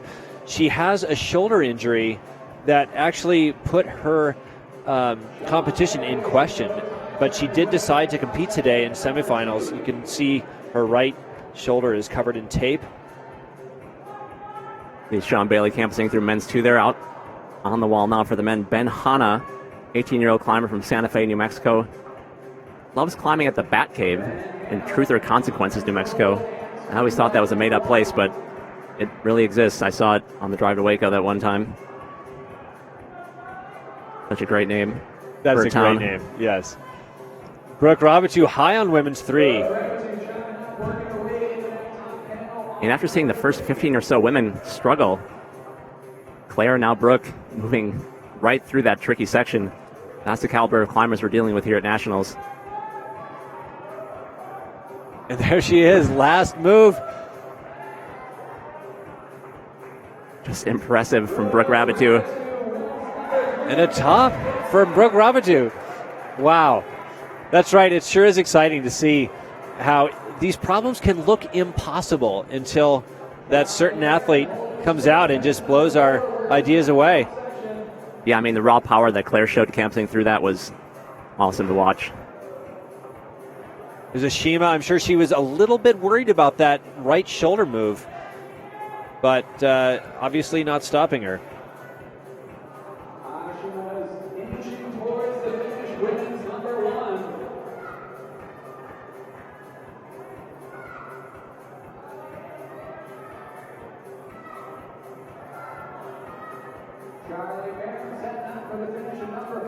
There's a top from Ashima.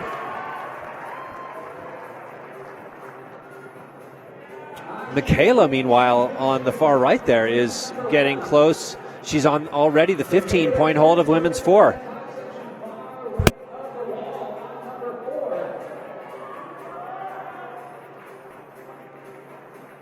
Only the second woman to get that high after Maya Madere, and a spectacular one-handed dyno finish for Michaela Kirsch. She's got to be happy with that finish. So that'll put Michaela right in the mix for finals. Remember, just top 6 this year. There's been a lot of chit-chat in the chat room about previous years. Just top 6 this year. No ifs, ands, or buts about it.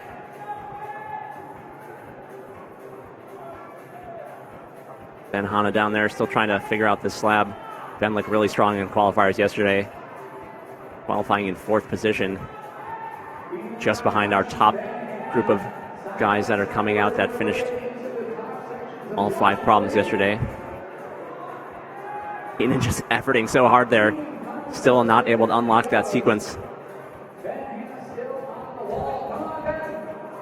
Also, a lot of people pointing out in the chat room that Zach Gala, a very accomplished youth climber, so not a new face for people that have been following that circuit over the years, but definitely first time seeing him here having success like this at adult nationals. Totally different beast.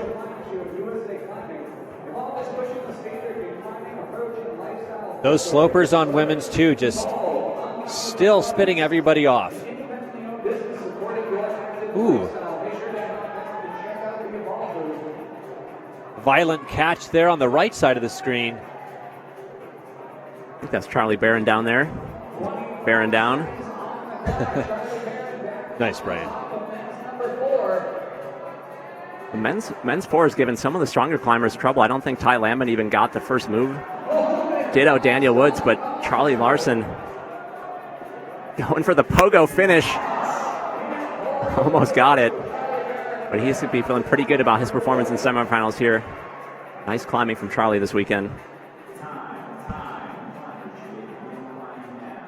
And next up out for the guys, one of the well-known faces on the circuit lately, Kai Leitner, 2-time sport climbing champion, including last year, many-time youth champion for bouldering and speed climbing and lead climbing over the years. Kai Leitner And Megan Martin is out for the women. Megan Martin is 28 years old in Boulder, Colorado. She is well known for her American Ninja Warrior appearances. She has placed second at the Seco Block comp. She's had an excellent qualifying round, actually.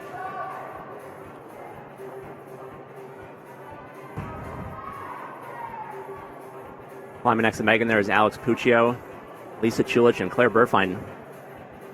Really far in women's 4 already. Like she's got somewhere to be. Looking for the flash here. Remember, they get 25 points for the flash and then deductions of 1/10 of a point for each fall after that to their high point. So a perfect score this round would be 100. Don't think anybody's going to get that here today.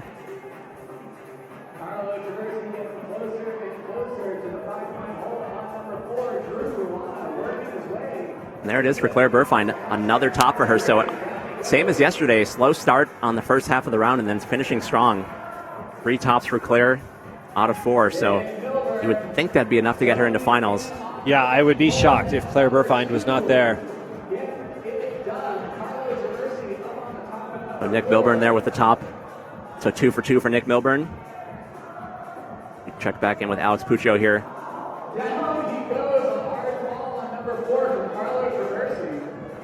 Nobody able to figure out that sequence for the women. The finish hold is really good if they can just get established on that last hold.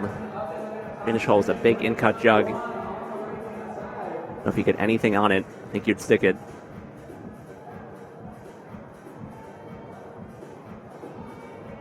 Megan Martin with a gymnastics background.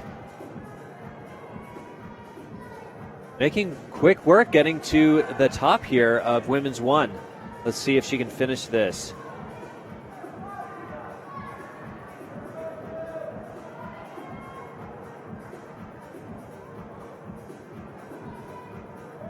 And there it is. That is enough.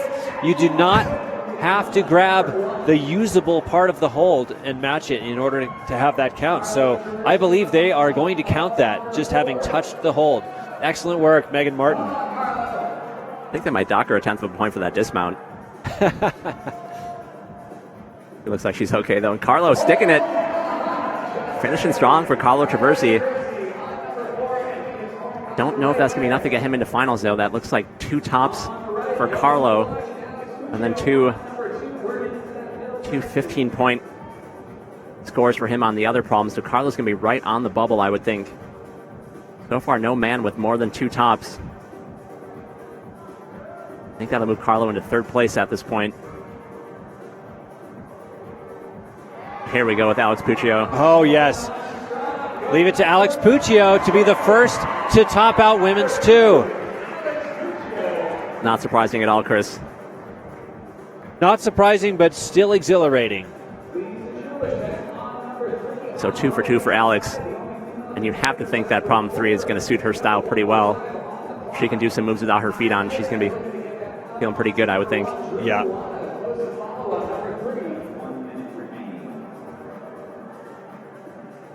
So our finals field is starting to take shape here, at least getting a sense for who's not in finals. Names like Daniel Woods, definitely not going to make it into finals. He's in 9th place right now. Michael O'Rourke as well. Joe Diaz. Keenan Takahashi is going to have to pull it out on problem number 4 if he wants any chance. Right now we got Kai still trying to get a top on men's 1 and Drew Ruana there on men's 3. I think Kai struggling with his height a little bit here. His long legs getting in the way. Yeah, it's always interesting watching Kai on these boulder problems. Sometimes he can just reach through to something that other competitors couldn't reach, and it's just like, oh man. But then at times the height really does get in the way. But he's going to have to make up for that on his subsequent 3 problems as we transition to our next set of climbers in our 2nd place qualifier coming out of yesterday. Our 2-time defending national champion, the 21-year-old from the Utah area, Nathaniel Coleman.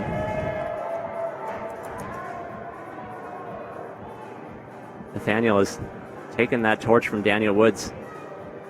That's Natalia Grossman, a 16-year-old from Boulder, Colorado. She climbed in 3 of the 4 National Cup comps, always doing pretty well. She's been on the U.S. youth team 12 times in all 3 disciplines. Natalia Grossman, Team ABC. And a good question in the chat room about the conditions here. It's actually pretty cool inside the gym compared to last year. It's a big room here, big space. Actually, as far as indoor conditions go, pretty good for climbing.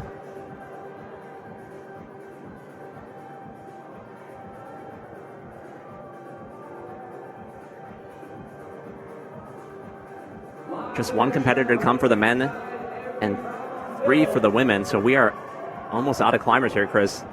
That's right. We got Ashima Shiraishi here, seeing if she can match what Alex Puccio just did, the first woman to top this out. It's such a fun thing to watch their styles back to back, Chris. They're so different. Ashima's so methodical. Oh, And another top on women's too. So we went a couple hours with no tops in 2 in a row. very, very impressive. Natalia Grossman, meanwhile, is right near the top of women's 1. Not surprising at all. Oh, just losing her balance there. I believe we were talking in isolation that heard that she's actually really good at slab climbing. A lot of fake news going around about who's good at slabs though and who's not. We're hearing from the competitors. That's right. Yeah, we've heard some commentators in the National Cups mentioning how some of these competitors are good or bad at slabs, and it doesn't always match up with how they feel about themselves, the competitors, that is. Here's Ben Hanna gunning for the finish, and he's got it. Top for Ben Hanna.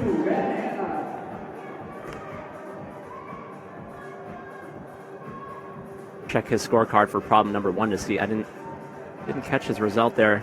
No top for him on problem number 1 though, so one top and 2 there. If you check the updated scores here, Kala Traversi moving into 2nd place. Solomon Barth in 3rd place. Zach Gala still out in front right now. Yeah, I believe Zach Gala actually got 3 tops. Yeah, that's right. I think he was the only one. And speaking of 3 tops, Claire Burfine out in front for the women with those 3 tops. Maya Madera in 2nd place with 2 tops. And Brooke Ravabu still not finished with her round though, but in 3rd position. So she is in a good spot here as Sean Bailey trying to be the first guy to finish problem number 3. He's got the feet where he wants them, just a little bit short. Haven't been able to find the right combination of footwork and hand position there for the guys.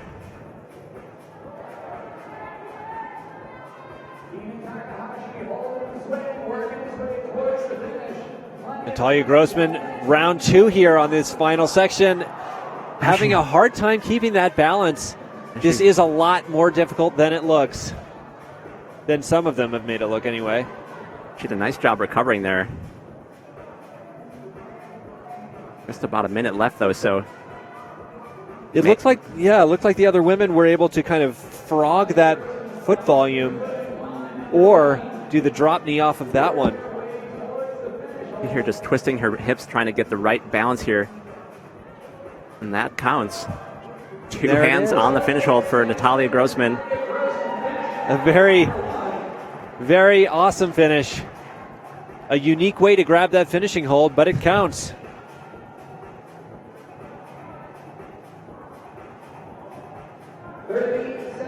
Still got Nathaniel Coleman over on problem number 1. Having a hard time, yes. Kai Leitner did as well. Difficult first problem it's looking like for some of the taller competitors. I suspect he'll be getting his revenge later on in the round though.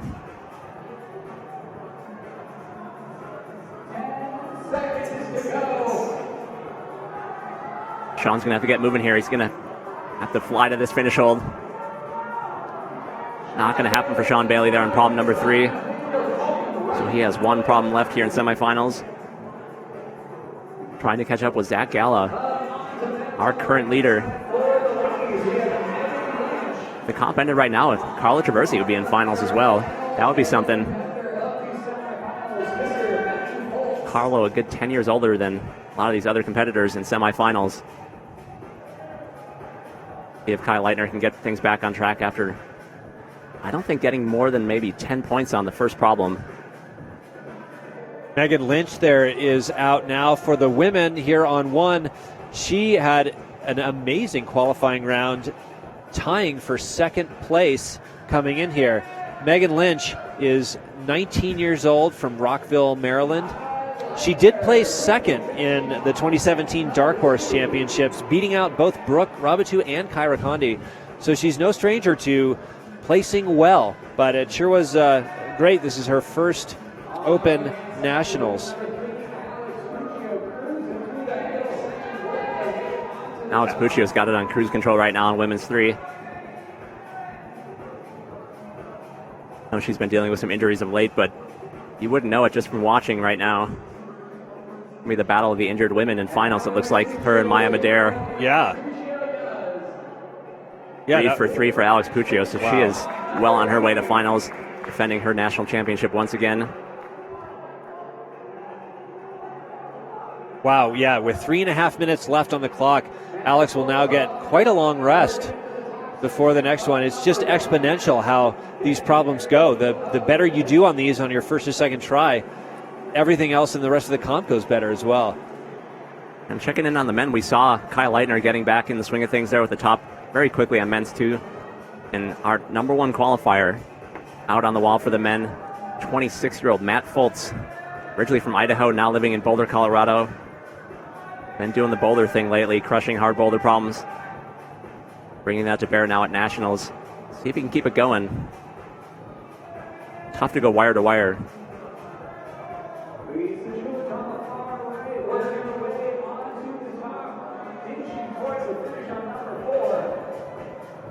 Megan Martin there in the middle of your screen for the women, and Lisa Chulich way out on the right side. Lisa having a really nice semifinal run again here, Chris. Yeah, very impressive. I mean, very few women have gotten up to that point on women's 4. There's Drew Rawana trying to top 4.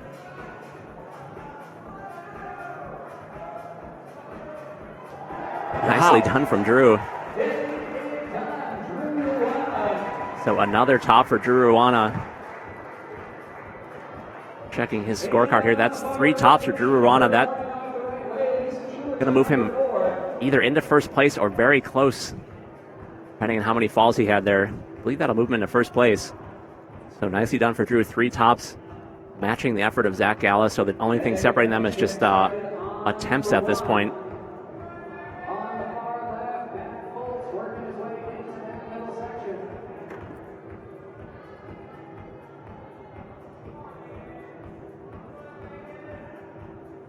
Remember, it's top 6 to finals. You can check those scores at usaclimbing.org. They're all getting added as soon as the climbers are done with each problem, so they're updating very quickly.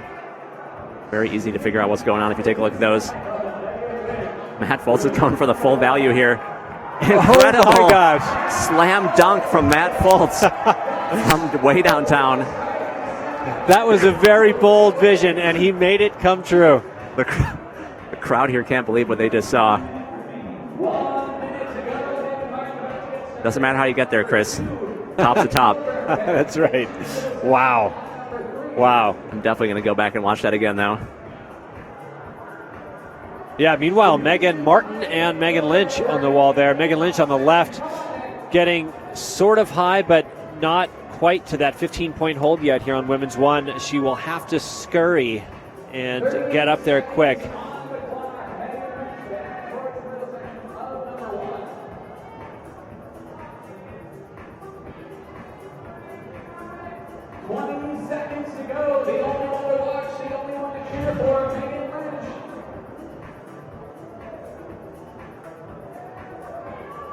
And we were talking before the round started, Chris, about Megan Lynch and some of these other younger competitors that placed really well in semifinals. We see this every year. They come out of qualifiers really well, and it's really hard to keep it going in semifinals. The round gets so much harder. Yeah, the pressure's on because there's not other athletes, kind of random athletes there to kind of water down the competition in a way. It's more you are up against some of the best in the country right off the bat. It is very difficult, that is, to keep that momentum up. So for the men now, we're done with problem number 1. Just focusing on the last 3 problems now. Nathaniel Coleman looking to recover from poor performance on problem number 1. Would not be surprised to see him flash, though, here We've on got problem number 2. Excuse me, Chris. Oh, excuse me. That was 21-year-old Kyra Condi here stepping up on women's 1. Kyra has just been exploding this last couple years in the comp scene. She was 5th place in Bouldering Nationals last year, but took then the 2017 Dark Horse champion. She has been training super hard. You can see all that on Instagram.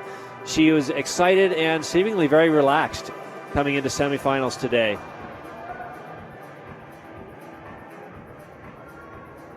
Sean Bailey here. He needs to top this for sure to get any chance of making it to finals. Cut line for the men is looking like right around that 3 top area. So Nathaniel Coleman's really got his work cut out for him too, as Sean Bailey gets to the top there. And the topper Nathaniel Coleman as well. Not finishing the first problem could come back to haunt Nathaniel here. But last year, I think the same thing happened. He just snuck his way into finals, was the first guy out, and just shut the door on everybody by flashing all the finals problems. So yeah, that was the impressive turnaround ever. There's Ben Hanna very close on that top. We're seeing Ashima now here on women's 3, just kind of flowing up the wall in her typical style. Ashima. So 3 for 3 for her. 3 for 3. Despite the injured shoulder. Looks like she's climbing really smart, though, and making sure she takes care of that. Hate to see anybody get injured out here at Nationals. It's definitely not what we want to see. Natalia Grossman entering what seems to be the crux of this problem. And Kyra Condi still working there over on problem number 1. Yeah, and Kyra had a non-traditional injury that we were talking about back in isolation. She got a mishap cooking a frittata that forced her to bandage up her finger. Yeah, that's right. She burned her middle finger on a frittata pan. Yeah, I mean, at least it was good from the sounds of it, so sounded worth it. Kyra is now a local here. She recently moved to Salt Lake City. In fact, in January, she did. She's pre-vet, but taking a couple of years off before actually engaging in vet school. And I think climbing is planning on being her focus for the next 2 years.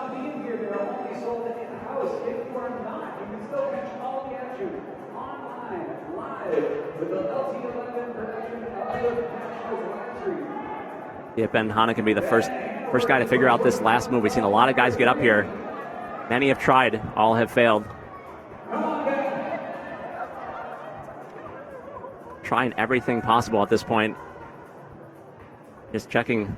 We got Drew Ruana's score in there. He's a 10th of a point behind Zach Gala, so Drew Ruana in 2nd place right now. Zach Gala looking like he's going to make it through to finals. It's got to be super exciting for him. Now, I think this top is going to be pretty important for Kyra in order to secure a final spot. You can see frustration in her face. I think, gosh, Claire, Brooke, Alex, Lisa, a bunch of folks have already done this problem and then followed it up with many more here. So I think Kyra's going to really need this. With less than a minute to go, I'm sure she's feeling the pressure. Yeah, the setters have done a really nice job with adding some variety into this round. Has not gone to chalk at this point, where the better qualifiers have done better. We sort of expect that a little bit, just given the fact that Alex Puccio qualified so low for semifinals compared to what you would have expected.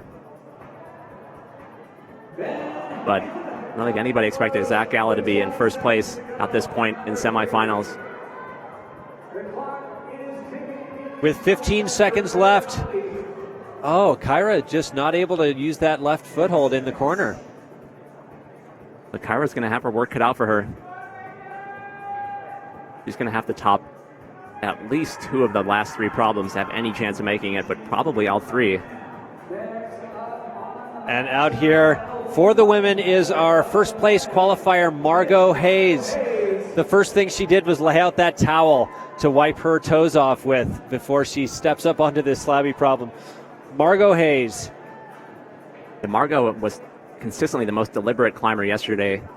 I would not expect to see her on the wall any quicker than a minute into the round. And we were talking to Kyra about it, and she laughed, said she just gets too anxious, just too ready to go climbing when she's up there, so she climbs right away, and Margo much more deliberate.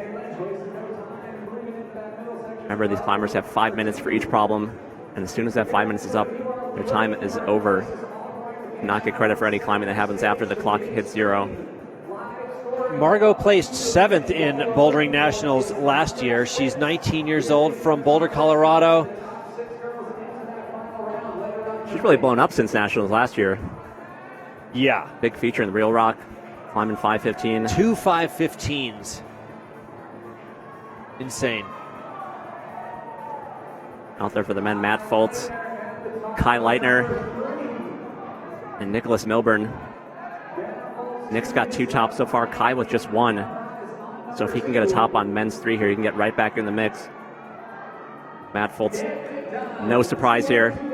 The top there for him, so 2 for 2 for Matt Fults, our top qualifier.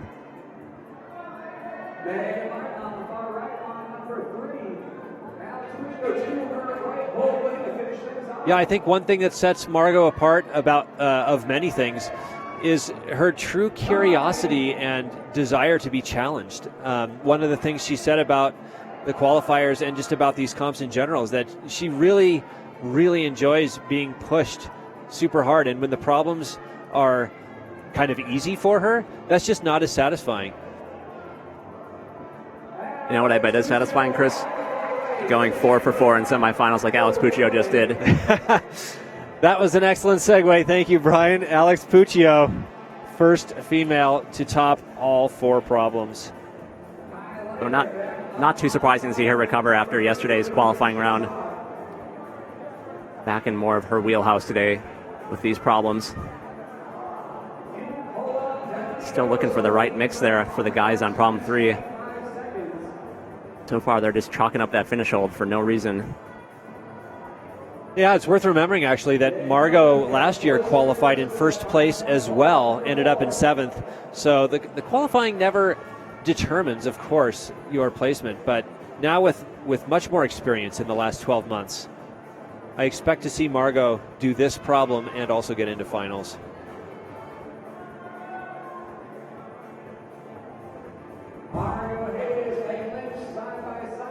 Megan Lynch there just to the right of Margo.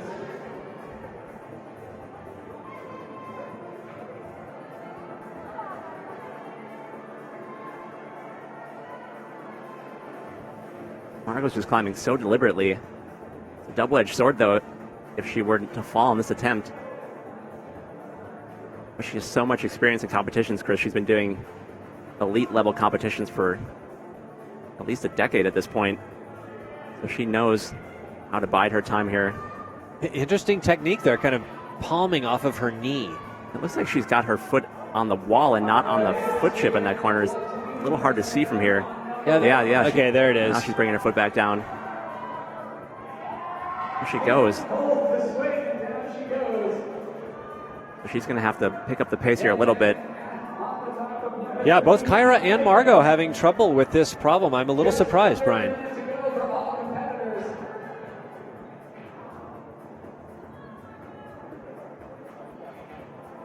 Yeah, so we see Alex Puccio obviously in front at this point with 4 tops. But 3 tops is looking pretty consistent for some of the women right after her. Look at the updated scores here. Claire Burfine, Brooke Ravabu, Ashima there, and Lisa Chulich in 5th place. These would be your finalists right now. Obviously, more scores are still to come, so Maya Madera on the bubble right now, depending on what happens with the remaining climbers.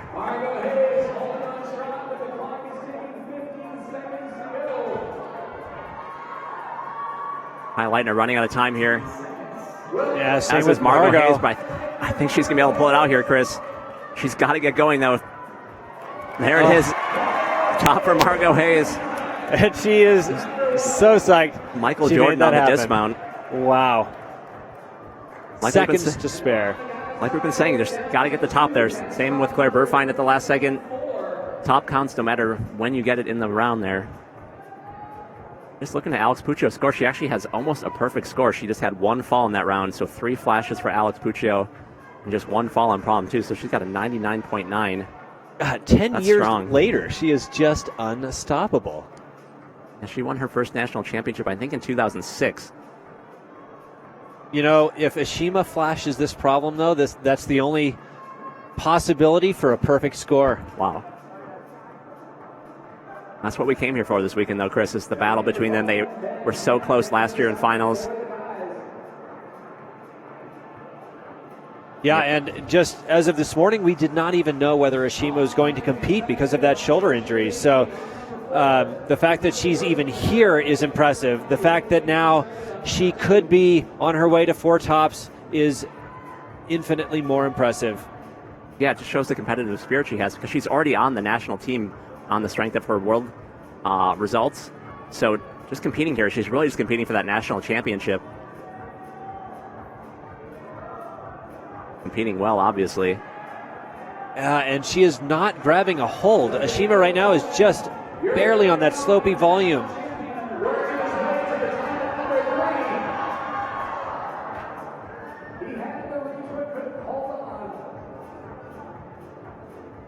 And off camera there, Nathaniel Coleman was getting the crowd going at the top of men's 3, but to no avail at this point.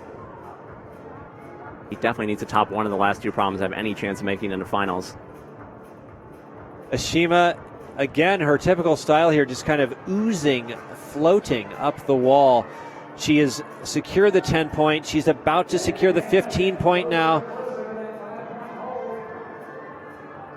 Kyra Condi on the left side of the screen. Having not topped problem 1, Kyra really needs to pull this together.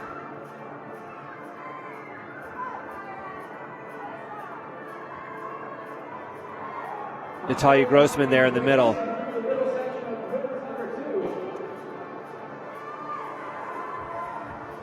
Kyra's got to get her hand around that corner where the hold gets much better. Ashima still just on this attempt. Got to climb sport routes faster. This is her style, though. It's so cool to see her and Alex back-to-back like this. So different in how they climb, but the results are often the same. Yeah, I mean, she's taken well over half of the time allotted in order just to get up to this last move. It's going to be a big move for Ashima. And she sticks it. Ashima Shiraishi with a perfect score of 100. No falls, flashing all of the problems. Wow, going from we're not sure she's going to compete this morning to flashing all 4 semifinals. Impressive. So she will be through to the final. Not much to worry about there. Don't leave much question if you flash all 4 of them. Not at all, and I'm sure that is going to make Alex feel a little bit more pressure. Yeah, so that's going to bump her into first place. Alex Puccio in second right now.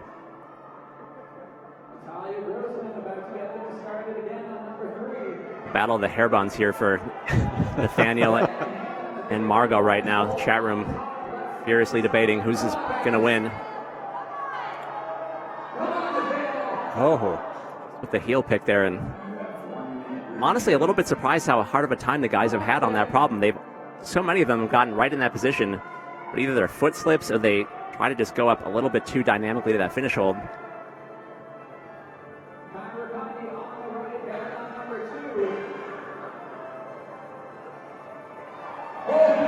Ben Hanna securing that 15 points.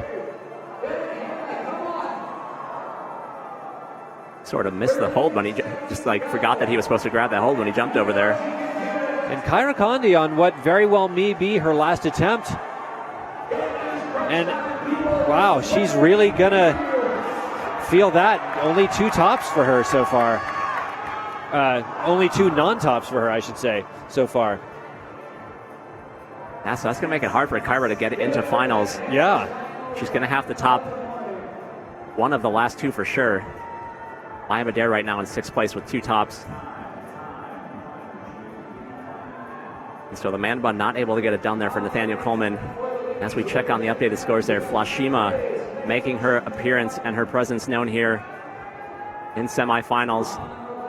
There are your finalists as they stand right now, and the unofficial results with some of our top competitors still to get their scores in here. Margo Hayes still with 3 problems to go. So Maya Madera on the bubble right now for the men.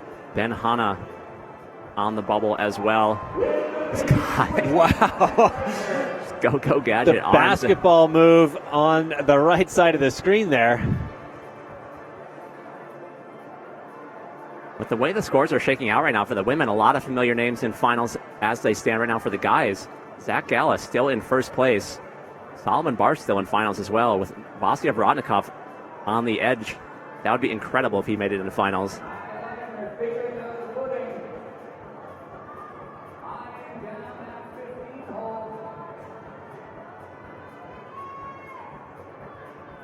Just so difficult to find that balance point. And once he commits to one way, that's it. And if Kai can finish this problem, he can get his ticket into finals, I think. He didn't finish the first problem, which could come back to haunt him here. Megan Martin doing the splits on women's 4. We have not seen that. Margo Hayes took a casual minute, 20 seconds just to eye up this problem. And here we are seeing her on her first attempt.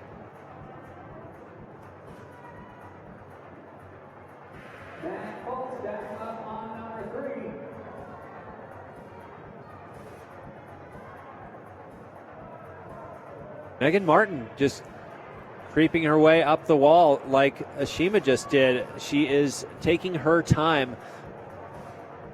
And the top here from Megan would put her into finals as a standard right now. She's got 1 top and good scores on the other 2 problems. So she got 1 move further than Maya Madera on problem 2. So that would be the difference between them if you're able to top problem number 4. And it looks like Hyde actually just got called down. He made what looked like to be that first move he enjoys, but he was called off. I think his foot must have hit something that was out of bounds. Here goes Kai again. He's got to enjoy that.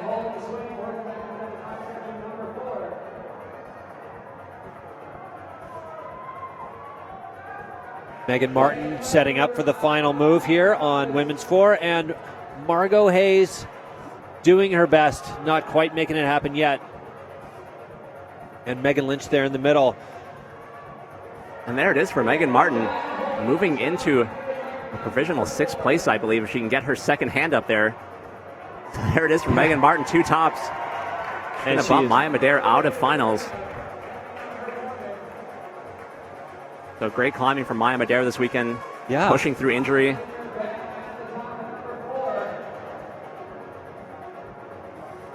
See if Kai can recover from the beginning of this round. He needs to get to this 25-point hold. He figured out the way to get to the 15, but now how do you get to the finishing hold? If you're Kai Leitner, it's likely different than the way other people have done it.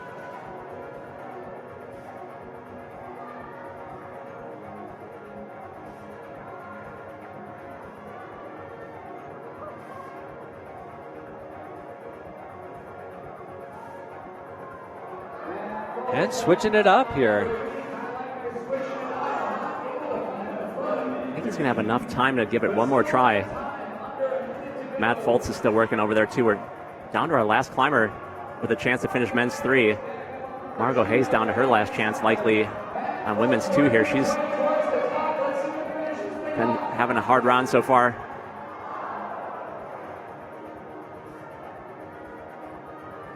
Looks like that's going to be it for Matt Fults down there. Just 30 seconds ago, so not enough time for another attempt for him. It is pretty impressive to watch someone as experienced and calm as Margo Hayes still struggling a bit on this problem, and knowing that Ashima was able just to flash it. Kai Leitner needs to finish this boulder, get into finals. That's going to do it for Kai Leitner. Looking at his scores right now, I don't think he can get into finals. Only 1 top for Kai Leitner. Our 2nd place finisher from last year. Going to be on the outside looking in for finals for 2018. As we continue along here, just about 2 hours into the semifinal round at the 2018 Bouldering National Championships here. Looking at the women's Provisional results here as they stand. Lisa Chulich in 6th place, Megan Martin. So Megan moved into 5th place there. Lisa Chulich on the bubble right now. No surprise with our top 4 there at all. And for the men, a surprising first place qualifier for finals at the moment. Zach Gala with 3 tops. Impressive climbing from Zach. Drew Ruana and Sean Bailey. Paula Traversi right in there right now. Looks like Carlo might be back in finals as well. Not too many scores left to be entered here, actually. Kyra Condi is going to need to top both women's 3 and women's 4 to have a chance at finals. She's looking very good here. Just a couple moves away from the top of women's 3. Good to see Kyra back on top of the boulders here. So a top for Kyra Condi. She needed that big time. That is the Kyra we know. And Natalia Grossman's last problem here of the competition here in semis. And with that hold, Nathaniel Coleman moving into 6th position at least at this point, bumping out Ben Hanna. Finish hold always makes it a little bit more secure. So Nathaniel Coleman going to be moving up into 4th place thereabouts, right around where Paula Traversi is. So Solomon Barth going to be moving onto the bubble right now in 6th position with just 1 climber to go.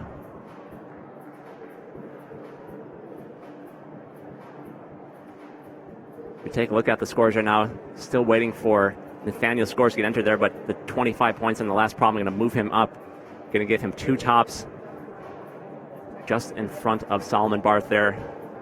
And there we have Ashima Shiraishi, who flashed every single problem. Alex Puccio completed every problem with just 1 fall. Claire Burfine next, Brooke Ravabu, Megan Martin, and Lisa Chulich. And so, Chris, they made the semifinals harder, but they still need to make it even harder for the women going into finals tonight. Absolutely. I mean, this has been an incredible round. I can hardly wait to see what kind of problems they're going to be presented with here in finals tonight.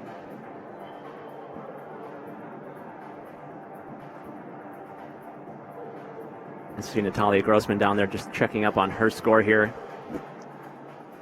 She's going to need to finish this problem to get into finals. And in fact, I don't think she can at this point based on attempts. So Natalia Grossman, I think could get up to 7th position at this point if she were to finish this problem. She's sitting at 44.6 right now, so a maximum of 25 points for the problem. No, it sounds like you're doing math, Brian. Trying it out this year, Chris. This year we can at least do it on abacus. Don't need a graphing calculator.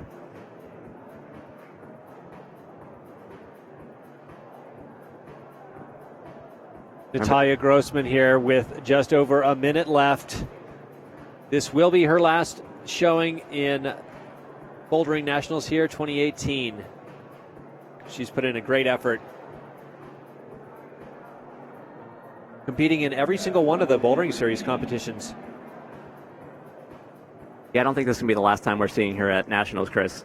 Oh, no. Actually, I misspoke. She was not at Southern Grit, but she was at 3 of the 4 National Cups, always placing well.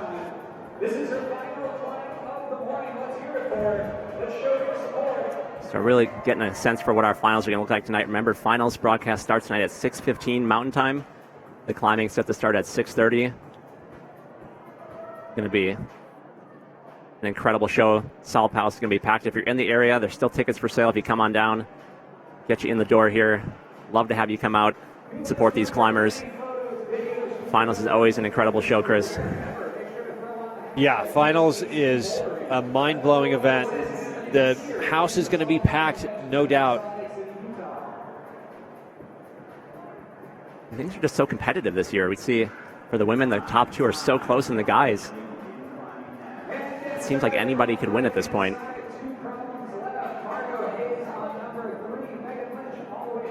Yeah, Margo is now famous for just really taking her time, sussing out everything. I'm guessing preparing for a flash like most of these competitors do, and she really wants to make sure she has everything stacked in her favor before she attempts the route at all. So we're going to see her brushing and scoping for probably over a minute before even thinking about getting on the problem itself. It's a really interesting scenario developing here from Matt Fults on problem number 4. Basically needs to finish it if he wants to get into finals. Solomon Barth right now in 6th position. There's Megan Lynch, by the way, who tied for 2nd place entering semis today, doing quite well, but not quite pulling it together in women's 4. And I misspoke there. Matt needs to get to the 15-point hole to make it into finals, so got to at least get this jump under control and get up to the 15-point hold, and he can get into finals. Nathaniel Coleman in 4th place right now, so he'll be into finals again. Margo opting for, so far, the campus beta. I'm not sure we've seen this method work out yet for any of the women, Chris. If anyone can make it happen, though, it's Margo. Look at that. She is famous for her heel and toe hooking, and that's exactly what she did. A twist around move that actually worked. Ooh. Meanwhile, Megan Lynch there is getting close. She's already gotten to the 15 on women's 4. If she could top this, that would be huge.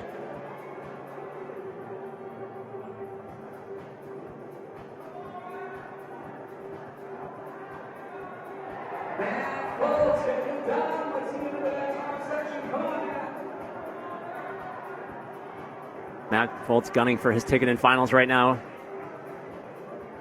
And a top for Megan Lynch. And a finals ticket for Matt Fults.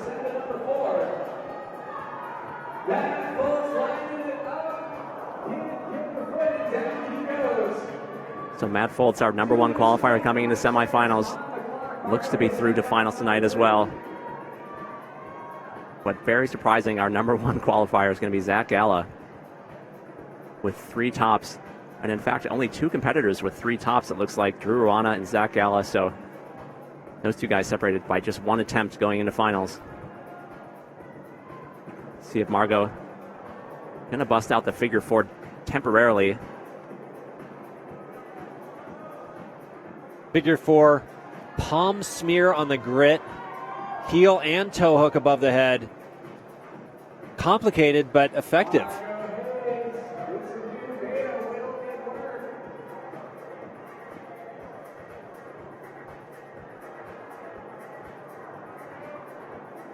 It's just exhausting. That is exhausting. And she is going to need to top out at least this one or the next one to even think about entering finals. Margo Hayes is struggling today here in semis. You can see it in her face. She's a little bit worried. Yeah, unless she can pull this out, she's going to need to top the last problem to get into finals. She's used a lot of energy on all 3 boulders so far, using almost the entire 5 minutes. Actually, using the entire 5 minutes on all of them, I believe. She finished the first one just as time expired. So a much more taxing round than what she went through yesterday. And she is not exactly rushing to get on, but she might want to think about that with just about 40 seconds now left on the clock.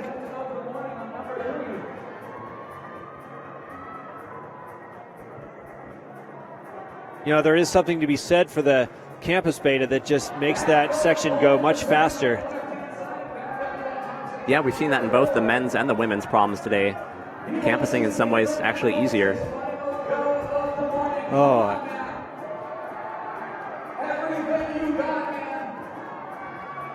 Matt Fults here trying to finish this round with style. The top on number 4. And he's going to do it, sliding down that finish hold. So Matt Fults through to the finals. Matt Fults very psyched about that. An incredible top out with just seconds remaining.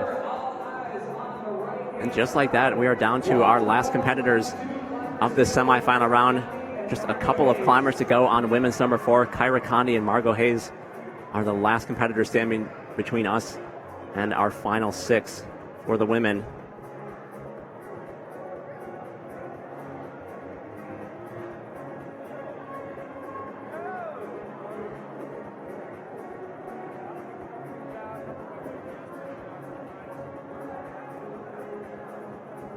Margo having a tough round so far in semifinals.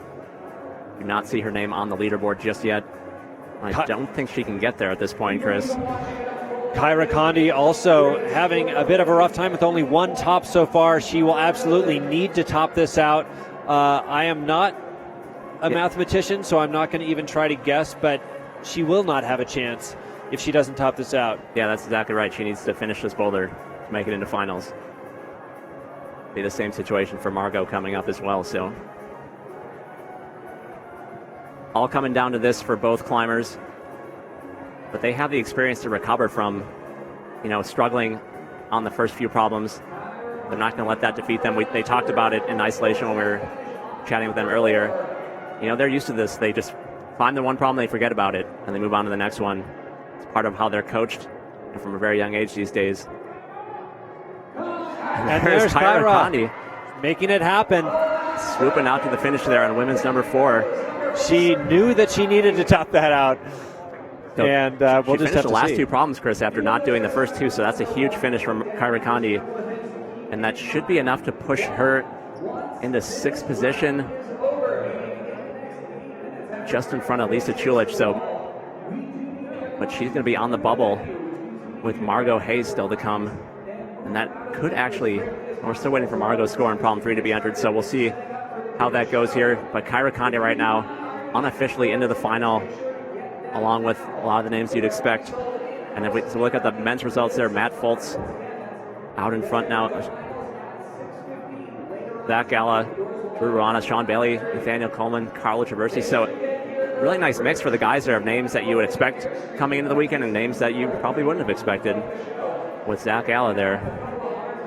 Yeah, and for the women, this is pretty much what you might expect. I think Lisa Chulich's name will not be on there because Kyra kind of bumped in there. But Kyra kind of so far eking it in there to finals. And she is certainly a favorite to challenge both Alex Puccio and Ashima. We'll see how that goes. Ashima looks unstoppable at the moment.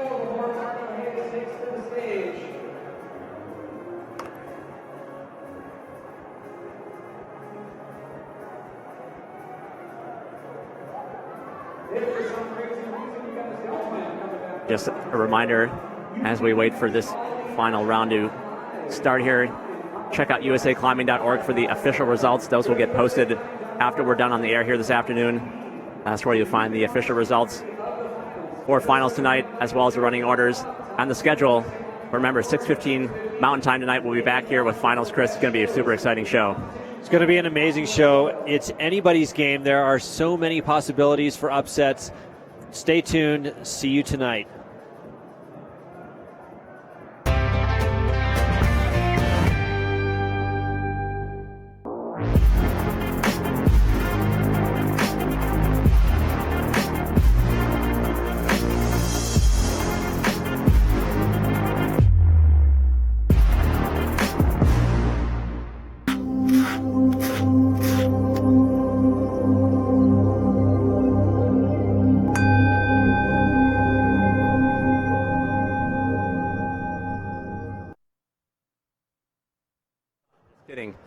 And we're back.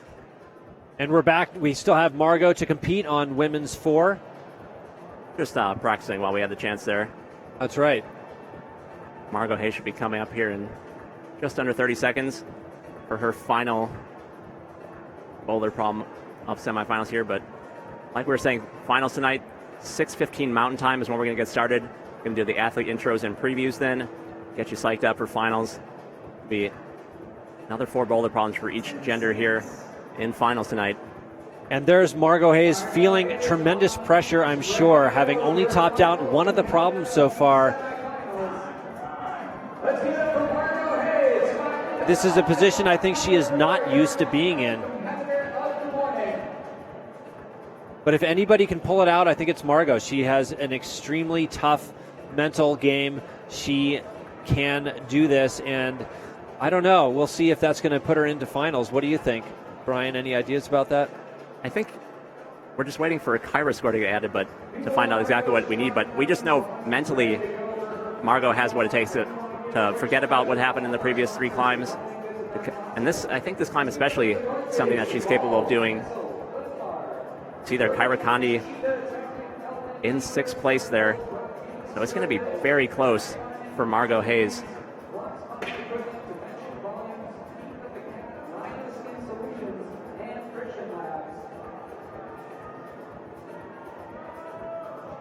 But Margo needs to finish this problem in 2 attempts or less. There you have it. Kyra Condi out of finals. Yeah, that's really cool how they make that work in the scoring system here. 2 attempts or fewer, and there goes one of them for Margo. I think if she did it on her 3rd attempt, there'd be a tie, in which case she would also advance, but you don't ever want to leave it up to ties, Chris. No, in fact, this scoring system has done a very good job of eliminating the ties. It's kind of hard to get a tie, but it could happen here. Remember, the score's reset going into finals, so you just have to get in to win. Daniel Coleman showed that last year.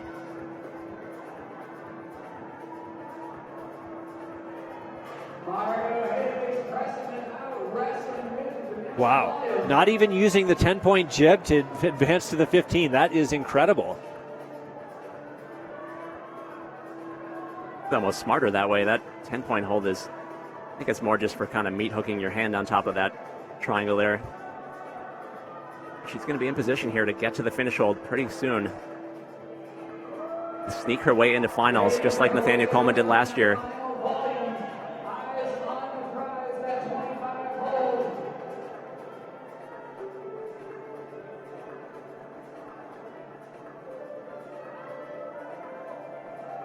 Everybody in the crowd here is shifted down to the side of the venue where Margo Hayes is right now on the far side of the Cell Palace here in Salt Lake City. All eyes on Margo. She sweeps the leg out there. And a top for Margo Hayes. Very well done. Competitor. In 2 attempts. That is what she needed to do.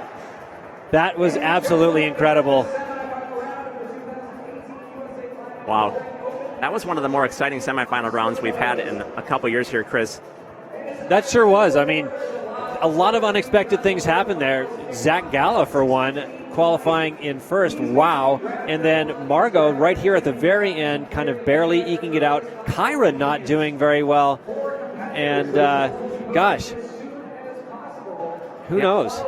Yeah, for the men, Solomon Barth came out really early in the round and was out in front for the longest time. It looks like he's just on the outside looking in for the men in 7th place, but incredible showing from him.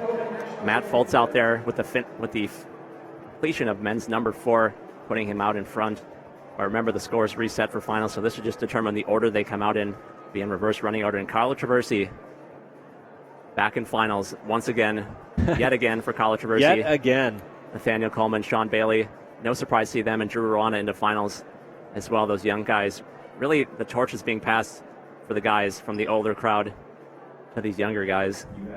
You know, and we could say something similar for the women, except that Alex Puccio did all of the problems, only 1 fall, and then bested only, of course, by Ashima Shiraishi, who was able to flash every single problem. After that, we see some familiar names. Lisa Chulich almost making it in there. That was really impressive.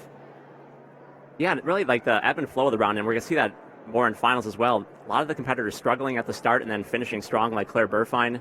And ditto for the guys. A couple of the guys struggling on the first problem. Nathaniel Coleman didn't do problem number one for the men, but he made it into finals. So it's going to be even more so pronounced for finals, where the round is a little bit slower. So we'll talk more about that tonight. And we just want to thank everyone for tuning in for semifinals today. We're going to come back tonight, 6:15 Mountain Time. Remember to go to usaclimbing.org for all the running orders and results once those go final, just to make sure. But we feel pretty confident that we've got our top 12 climbers, 6 for the guys, 6 for the women, coming back at finals tonight. We'll see you there. See you there. Thanks so much.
EP poured the first handhold in 1985. Here we are 30 years later. Chances are if you climbed inside, you've climbed on an EP hold.